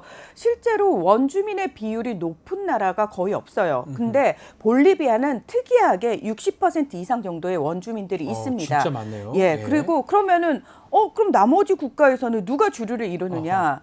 본국, 식민지 본국, 뭐 스페인이라든지 포르투갈에서 온 사람들, 백인들 위주고요. 그 백인들과 또 이제 혼혈, 메스티조라고 얘기를 하죠. 그 사람들이 이제 주류를 이루는데 볼리비아 같은 경우에는 원주민이 60%가 넘었지만 중요한 건 지금까지 그 정치 상황에서 늘 원주민들이 2등 시민으로 소외되어 왔습니다. 그래서 백인들 중심의 사회가 이루어져 왔고요. 이걸 보면 약간 남아프리카 공화국하고 비슷한 상황이 벌어졌죠. 원주민에 대한 탄압이 계속 이루어졌고요.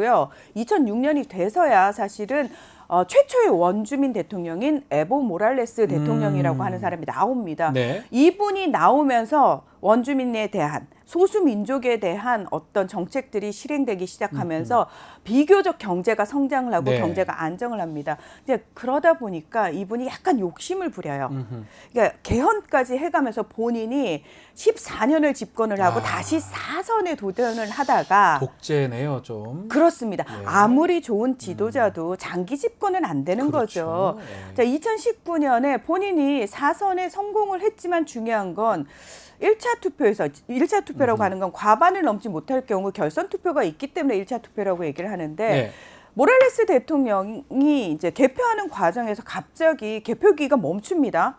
멈추고 나서 몇 시간 후에 10% 이상 앞섰어요라는 결과로 나오기 시작하니까 부정선거 의혹이 막 누가 진행이 봐도 됩니다. 그럴 것 같은데 부정선거 그렇습니다. 갈 것 같은데. 예, 그래서 네. 이제 군부에서 먼저 저기 사임하시라고 압력이 막 들어오고 미주 선거기구라든지 미국을 중심으로 서방 국가에서 이건 부정선거다라는 얘기가 나오니까 어쩔 수 없이 사임을 하면서 멕시코로 망명을 하고 아르헨티나에 있다가 자 다시 2020년에 대통령 선거가 이루어지면서 본인이 속한 정당이 좌파가 승리를 하면서 다시 이제 저기 볼리비아로 돌아오게 되거든요. 자, 이 과정 속에서 어떤 문제가 있었냐면 네. 원래는 1차 투표에서 모랄레스 대통령이 이겼어요. 과반은 못 얻었지만 이겼지만 중요한 거는 많은 욕심이 좀 앞서다 보니까 살짝 이제 매끄럽지 못한 상황이 벌어졌었고요. 이분이 돌아와가지고 지금 이제 본인 정당 출신의 본인의 심지어 재무장관을 맡았던 경제장관을 맡았던 분이 대통령이 됐는데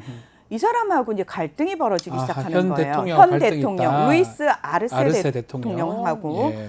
근데 모랄레스 대통령은 사실 인기가 많았거든요. 근데 이 아르세 대통령은 원주민 출신도 아니고 별로 인기가 많지 않았습니다. 지금 그런 상황에서 정당 내에서 사실 당권을 모랄레스 대통령이 잡아버린 거예요. 야, 그것도 문제네요. 예, 그러면서 이 정당에서 심지어 현직 대통령을 제명시켜 버립니다. 예, 현직 대통령을 따르는 사람들까지 다 제명을 시켜버려요. 그리고 내년 대선에 다시 모랄레스 대통령이 출마를 하겠다라고 얘기를 했는데 헌법재판소에서는 출마 안 된다라고 자격 박탈을 한 상황에서도 지금 현재 그러니까 모랄레스 대통령 사실 지지자들이 굉장히 많이 모여 있는 사람이고, 그러겠네요. 예, 중심이 권력이 거기 있다 보니까 아르세 대통령을 비판하는 상황이었고, 아르세 대통령은 모랄레스 대통령하고도 싸워야 되지만 자기 반대 세력하고도 싸워야 되는 상황이어가지고 인기가 뚝뚝뚝뚝 떨어지고 있는 상황이었다는 지금 볼리비아 거죠. 조금 정리해 보면 계속 집권하던 모랄레스, 지금 현 대통령 아르세. 두 사람의 갈등, 쿠데타, 이상한 쿠데타. 3시간 만에 일어나는 쿠데타. 근데 그 쿠데타 했던 장군이 순위가 장군인데 그런 얘기를 합니다. 이거 아르세 대통령이 지시한 거다. 이거는 어떻게 해석해야 됩니까? 자, 체포를 하러 오니까 체포되면서 내가 최근에 아르세 대통령이 내게 자신을 둘러싼 상황에 대해서 매우 엉망이라고 말했다. 대통령은 자신의 인기를 높이기 위해 뭔가 준비할 필요가 있다면서 궁전을 습격하라고 말했다. 이렇게 얘기를 합니다. 쿠데타 교사입니까? 그러니까요. 자, 그래서 현지 언론 보도를 보면은 지금 실제로 미리 약간 조율된 듯한 인상을 보여지는 부분들이 있는데 첫 번째, 대통령을 비롯한 내각 전체가 평정심을 유지하고 있었던 거예요. 그리고 두 번째, 장병 동원 규모가 그렇게 크지 않았다. 그리고 세 번째, 보통 통신이라든지 인터넷 같은 게 다 차단이 되잖아요. 됩니다. 원래 같으면. 근데 그거 하나도 차단되지 않았습니다. 기본이요. 쿠데타의 기본. 그렇습니다. 그리고 네 번째, 군대 움직임을 생중계하도록 결정을 했다. 그것도 이상하죠. 그렇죠. 다섯 번째, 군대가 너무 맥없이 3시간 만에 물러났다. 그것도 이상합니다. 근데 뭐 당연히 대통령궁 측에서는 무슨 얘기냐. 난 지금 군부에 의해서 쫓겨날 법한 엄청난 피해자다라는 얘기를 하고 있는 거죠. 자, 지금 말씀대로 아르세는 현 대통령인데요. 지지율이 높지 않습니다. 현재 38% 정도밖에 안 된다고 하고 그 전 대통령이 훨씬 지금 높다고 하죠. 에보 모랄레스. 네, 모랄레스. 또 당 대표이기도 하고.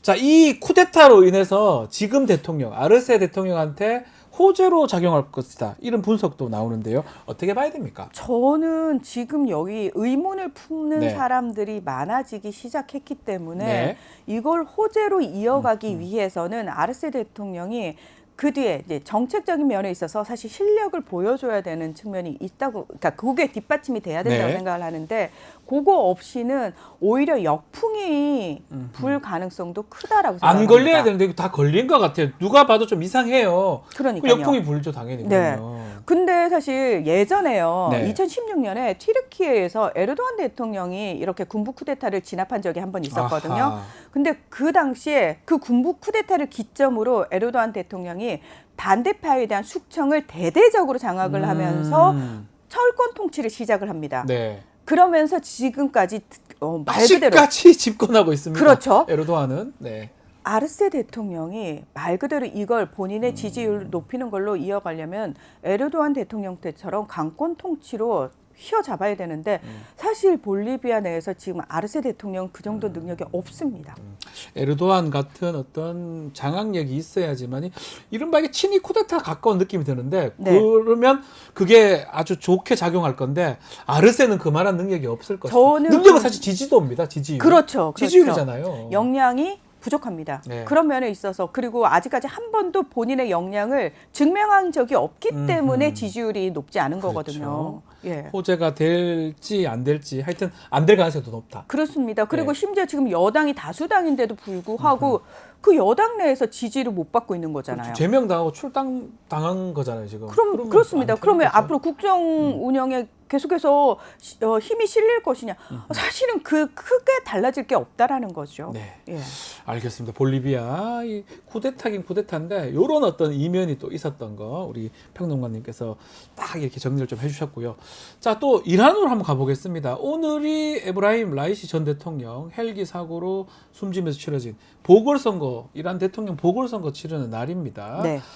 자, 이것도 참 이란 상황, 내부 상황 지금 어떻습니까? 이란으로서는 좀 중요한 좀 선거고 중요한 시점인 것 같기도 합니다. 네.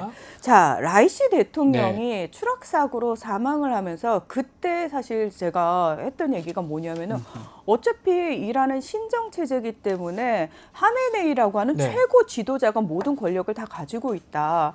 그래서 대통령의 권한은 상당히 제한적이다라고 말씀을 드렸었고요. 맞습니다. 정말 중요한 거는 그래서 대통령 후보들이 누가 나올 것인지를 봐야지 이란의 지금까지의 모습과 앞으로의 모습이 달라질 것인가를 가늠할 수 있다고 말씀을 드렸는데요.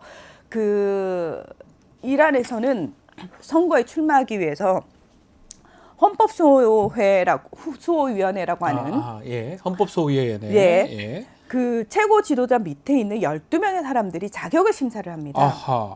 근데 이번 대통령 선거 후보로 6명이 나왔는데 5명이 보수예요. 강경파. 5명이 강경파다. 그러니까 예. 하메네이 충성파들로 구성이 됐다는 거죠. 네. 그리고 한 명만이 중도 개혁 성향의 사람이 있어요. 네. 자, 이거는 누가 봐도 살짝 너무 보수 강경파들로만 구성을 하면은 욕먹을 것처럼 보이고 네. 너무 이렇게 짜고 치는 고스톱처럼 보이니까 한 명을 끼워넣은 것처럼 보이잖아요. 네. 자, 그런 상황에서 지금 한 명이 일단은 사퇴를 한 상황입니다. 그래서 4명의 보수 후보와 1명의 중도 개혁이 지금 이제 맞붙게 되는 건데요. 자, 이란에서는 과반을 얻지 못하면 결선 투표로 가게 됩니다. 결선 투표 해야 되겠네요. 네. 그러면. 네. 근데 지금까지 이란의 모습을 보면은 투표율이 계속 떨어져요. 네. 왜 떨어지냐면은 아니 어차피 헌법소위원회를 통과한 사람들이 다 보수적인 사람들이야. 거의 다 보수적이다. 예. 내가 뽑아봤자 상황이 안 변해요. 똑같은 사람이다 거의. 예. 그러면 사람들이 사실은 투표에 별 의미를 못 두게 되는 거죠. 지난 대선도 그렇고 총선도 그랬습니다. 자, 그러면은 관건이 뭐냐면은 네. 그럼에도 불구하고 내가 어떻게든 투표를 해가지고 개혁 쪽의 대통령을 뽑겠다. 유일한 중도 개혁 후보 한 명 있다면서요. 그렇죠. 예. 심장외과 출신의 아, 의원이거든요. 자, 이 사람을 어떻게든 당선시키기 위해서 유권자들이 투표장으로 나오느냐가 관건입니다. 결론은. 그런데 이 사람 자체가 뭐 그렇게 인지도가 높거나 대중성이 있는 사람은 아니에요. 네. 그러다 보니까 투표율이 결국 높지 않을 거다. 아하. 높지 않게 되면 결국 유리한 건 어느 쪽이다? 아하. 보수 쪽 보수에 후보들이 유리하다. 예, 보수 쪽 후보들이 유리하고 지금 제 1위를 달리고 있는 후보가 국회의장이에요. 현직 네. 국회의장. 예. 이분 굉장히 보수 강경파거든요. 지금 제가 자료를 좀 보니까 네. 아, 이란도 심각하네요. 2013년도 대선일 때 76% 투표율이더라고요. 네. 2017년도는 70%, 네. 2021년도는 49%. 네. 최근에 그 총선을 했는데 3월 달에 41%예요. 자, 계속 떨어져, 계속. 네. 그 2013년하고 2017년 그때 예. 있잖아요. 예. 그때 70% 넘었죠. 예. 그 이유가 뭐냐면 그때 대통령이 누가 당선이 되냐면 하산 로하니 아하. 중도 개혁. 그래서 2015년에 뭐가 이루어졌죠? 이란 핵 합의가 이루어지죠. 그렇죠. 예. 그런데 하산 로하니 대통령이 들어서서 두 번째 연임까지 했잖아요. 예. 그런데 2018년에 트럼프가 뭘 하냐면 일방적으로 이란 핵 합의를 탈퇴합니다. 폐기하죠. 예. 탈퇴하면서 그게 흐지부지 되면서 최고 지도자가 흥분을 합니다. 그러니까 야 로하니 너한테 맡겨놨더니 결국 이란 핵합의 어떻게 됐어? 일방적으로 미국이 탈퇴하면서 이란에 대한 제재가 복원이 됐잖아. 네. 너 안 되겠네? 이러면서 그 다음 후보로 거의 보수 강경 후보들 1세계 대선 후보만 나온 거예요. 그러니까 투표율이 갑자기 뚝 떨어진 이란 겁니다. 국민들도 똑같네요. 내가 가서 뭐 바꿀 수 없을 바야 안 찍고 그 관심을 안 가지겠다. 이렇게 되는 거네요. 그렇습니다. 그래서 지금 사실 그 세 번째 중도 네. 개혁 후보 3위 지금 하고 있거든요. 네. 마수드 페제시키안이라고 하는 네. 이분 지금 현재 의원입니다. 네. 이분 예전에 그 개혁 정부일 때 이제 장관을 했던 분이거든요. 네. 근데 이 사람을 봐서라도 좀 나와라라는 얘기를 지금 하고 있는 거예요. 근데 그래서 이 사람이 거의 흥행을 위한 어떤 그러니까 선전선동을 위한 투표에 참여를 많이 시키기 위한 앞에 이제 뭐 바지로 내세워진 거 아니냐라고 얘기를 하고 있는데요. 네. 만약에 이제 보수 후보들이 어쨌든 1, 2위를 다투고 있는 상황에서 결선까지 가게 되잖아요. 그렇게 되면 다시 보수 쪽이 집결을 하게 되잖아요. 보수 집결. 예. 네. 그렇게 되면 결론은 이란 대통령은 보수 쪽이 차지할 가능성이 높아진다. 네. 근데 만약에 이번에 앞서서 하산 루하니 대통령이 당선될 때처럼 70% 이상의 네. 뭐 투표율이 모인다면은 저는 페제시키안 후보가 야, 당선 확률이 페제시키안. 있다고 생각합니다. 자, 그러면 예측을 좀 알 수는 없겠죠. 네, 그 결국은 우리 투표율을 또 봐야 돼요. 예측하기 어려운데 저 멀리 이란 것까지 예측하기 어려운데 투표율이 중요하다. 투표율 중요합니다. 야, 이건 똑같아. 우리나라도 투표율 되게 중요하거든요. 그렇죠. 투표율에 따라 누가 유리하고 한데 여기는 정말 투표율. 정말 40대냐 50대냐 60대냐 70%냐에 따라서 누가 되느냐가 달라지고 네. 결선 투표가 또 있다는 게 되게 놀라워요. 그렇죠. 예. 결선 투표가 있는 게 오히려 이 중도 개혁 후보한테 좀 불리해 보이긴 한데 그렇죠. 예, 오히려 그래서 아예 압도적으로 투표율이 70% 이상이 나와야지만 그렇죠. 개혁 후보가 된다는 거예요. 근데 개혁이라고 말을 붙여서 그렇지 사실 이란에서 개혁적이어봤자 얼마나 개혁적이겠습니까? 그러니까요. 예. 이란에서 개혁적이다고 최고 지도자가 또 그 위에 있잖아요. 대통령보다 더 높은 사람이 그럼요. 있는 거잖아요. 예, 그 사람이 거의 모든 걸 결정을 한다라고 네. 보면 되기 때문에 예. 알겠습니다. 자, 프랑스도 한번 가보겠습니다. 지지난주에 프랑스 조기 총선 저희가 다뤘었는데 네. 마크롱 대통령이 띄운 그 조기 총선 카드 뭔가 폐색이 짙어지는 모양새인데 네. 평론가님 좀 설명 좀 해주십시오. 자, 마크롱 대통령이 왜 조기 총선을 치르느냐? 유럽 의회 선거 결과 자국에서 국민연합이라고는 극우 정당이 1위를 한 거예요. 그러니까요. 심지어 자신의 정당인 르네상스 정당은 14.6%밖에 못 얻었는데 이 국민연합이 31% 이상을 얻으면서 네. 극우 돌풍이 부니까 갑자기 마크롱이 출구조사 결과를 보자마자 국민연설을 통해 가지고 여러분께 다시 한번 선택의 기회를 드리겠다. 참. 이러면서 의회 해산 조기 총선 빵 네. 하고 혼자 정치적 도박을 한 겁니다. 네. 이 얘기를 하고 나서 유럽 언론을 비롯해가 주요 외신들이 마크롱에 대한 비판이 엄청나게 쏟아졌어요. 지금 극우 돌풍이 불고 있는 상황에서 조기 총선이 웬 말이냐. 심지어 다음 달 26일이면 파리 올림픽이 개막이 올림픽 된다. 합니다. 지금 다 가고 곧 시작되는데요. 올림픽에 신경을 써도 지금 모자를 파면 올림픽 지금 보이콧 벌어지고 있는 상황에서 네. 지금 노 정치 너 정치를 위해서 그러니까 말 그대로 국정 동력에 힘이 실리지 않는다는 이유만으로 조기 총선을 네 맘대로 결정하는 게 말이 되냐 이러고 여기저기서 엄청나게 비판의 목소리가 쏟아졌거든요. 예. 국민들 역시도 그런 혼란을 원하지 않았어요. 지금 여론조사를 해보면은 국민연합이 35%에 육박하거든요. 아주 높네요. 그리고 2위가 이제 좌파 진보들이 쫙 모였어요. 신인민전선이라고. 네. 여기가 한 28% 됩니다. 네. 그러면 르네상스 지금 집권 여당은 몇 퍼센트? 마크롱. 20% 정도밖에 안 된다는 세 거예요. 번째네요, 어떻게 보면. 그렇습니다. 그러니까 폐색이 짙다는 예. 얘기가 나오고 마크롱이 끊임없이 여러분 극우한테 정권을 넘길 겁니까? 이러고 난리를 치고 있는데도 불구하고 국민들, 프랑스 국민들은 마크롱 너 때문에 니네 당이 찍기가 싫어! 라고 예. 이야기를 하고 있는 겁니다. 이게 내전 얘기하거든요. 극우 네. 극자. 그러니까 1등이 마크롱 표현에 따르면 극우고 2등이 극자고 자기들은 중도인데 3등이다. 내전 얘기했던 거. 이거는 네. 어떻게 봐야 됩니까? 내전. 마크롱이 똥줄이 탄 거죠, 말 그대로. 아. 자, 프랑스는 본인들을 시민혁명의 나라라고 하는 자부심을 엄청나게 가지고 있는 나라입니다. 그렇죠. 그리고 시위의 나라입니다. 그러니까 시민 여러분, 시민혁명의 나라에서 여러분 극좌나 극우가 정권을 잡게 되면은 어차피 그들의 기준점은 어떤 공동체적인 입장에서 보거나 또는 종교적인 입장이 기준이 되기 때문에 네.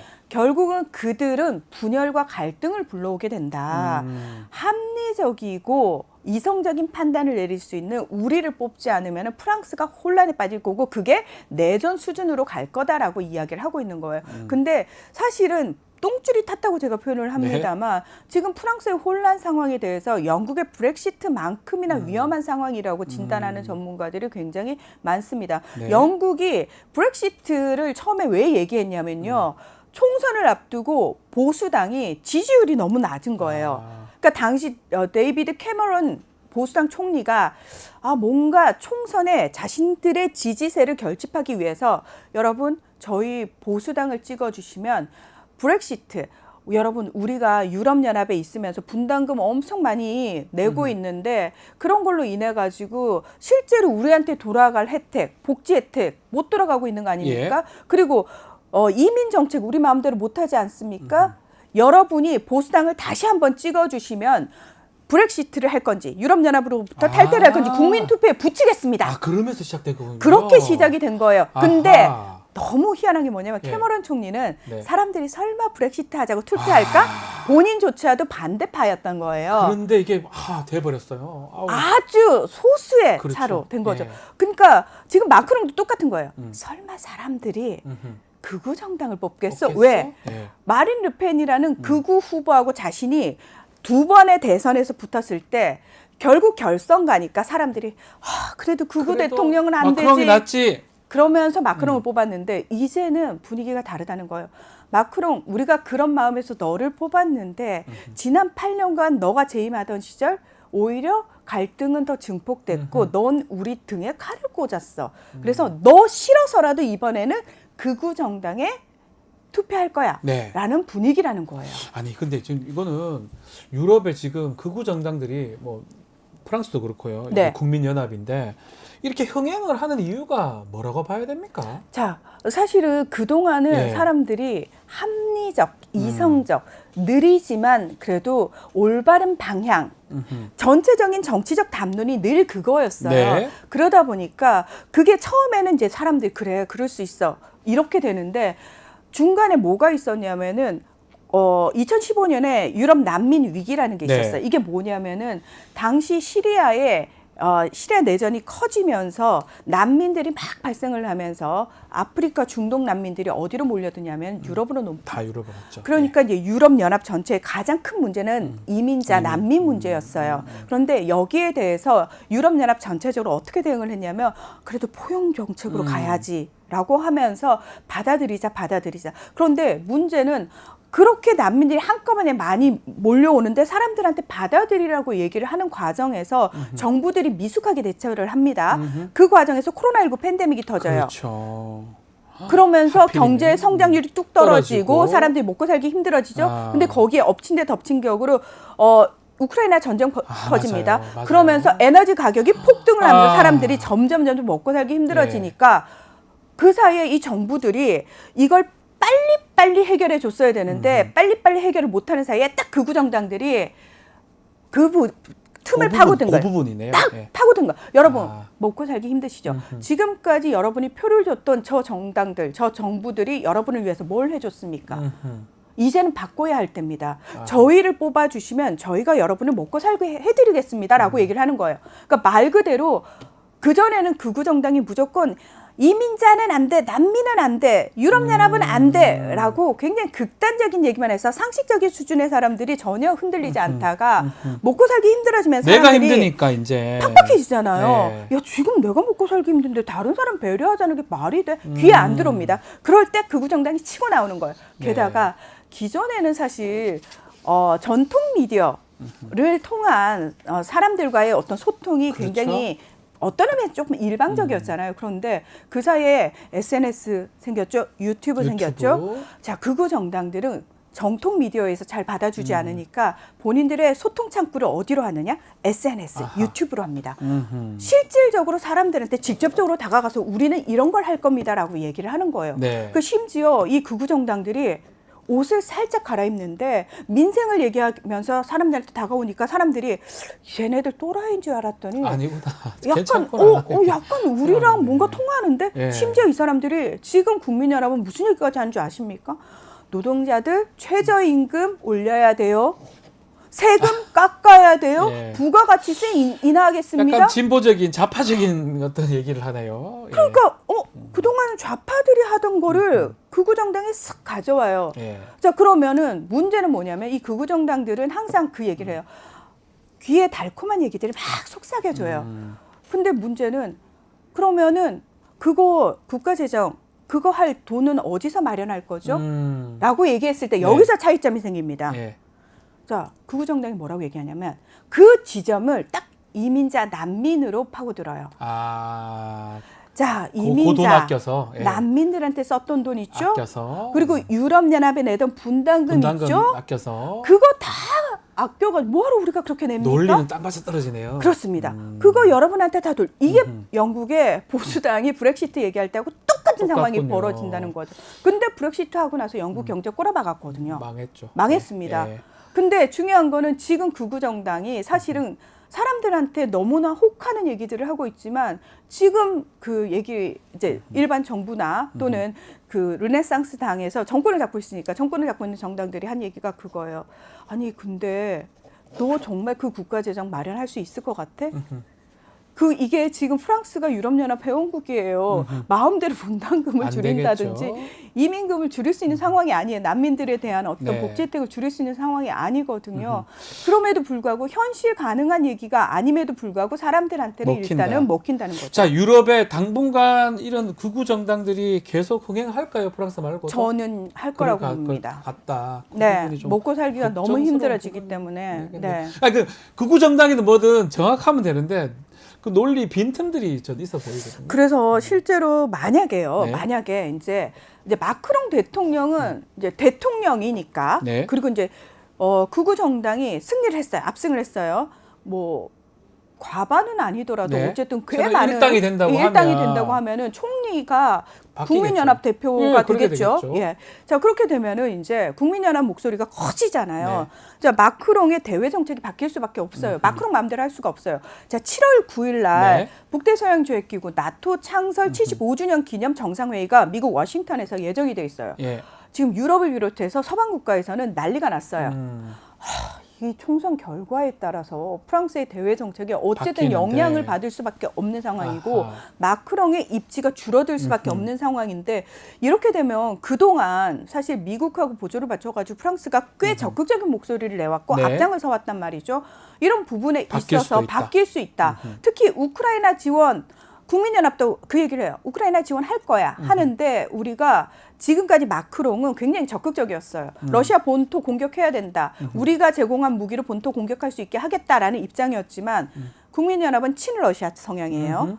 그거 용납 안 하겠다. 네. 군수품이라든지 방어 위주의 지원만 하겠다라고 얘기를 하고 있거든요. 네. 그래서 이 부분과 관련해서 지금 프랑스 총선 결과가 유럽연합 전체 그리고 미국을 비롯한 서방 국가 그리고 우크라이나 전쟁과 관련된 정책에도 다 영향을 미칠 것이 뻔하고요. 네. 또 하나 극우 정당이 단 한 번도 정권을 잡아본 적이 없습니다. 아직까지. 예. 그렇습니다. 근데 실제로 본인들이 국정 운영을 하게 됐을 때는 어떤- 본인들이 얘기하던 거하고 다른 상황이 벌어질 수 그렇겠죠. 있다는 거죠. 예. 알겠습니다. 자, 극우정당 흥행 얘기까지 나눴습니다. 프랑스 앞으로 어떻게 될지 한번 지켜보기로 하고요. 자, 오늘 세계와 K는 여기서 마무리하겠습니다. 문희정 평론가님 감사합니다. 네, 고맙습니다. 뉴스인사 프라임 오늘 어떠셨습니까? 생방송 라이브 끝나고 다시 보기 가능합니다. 홍보 좀 많이 해주시고 댓글 참여 부탁드리겠습니다. 저는 다음 주 월요일에 다시 찾아오겠습니다. 감사합니다.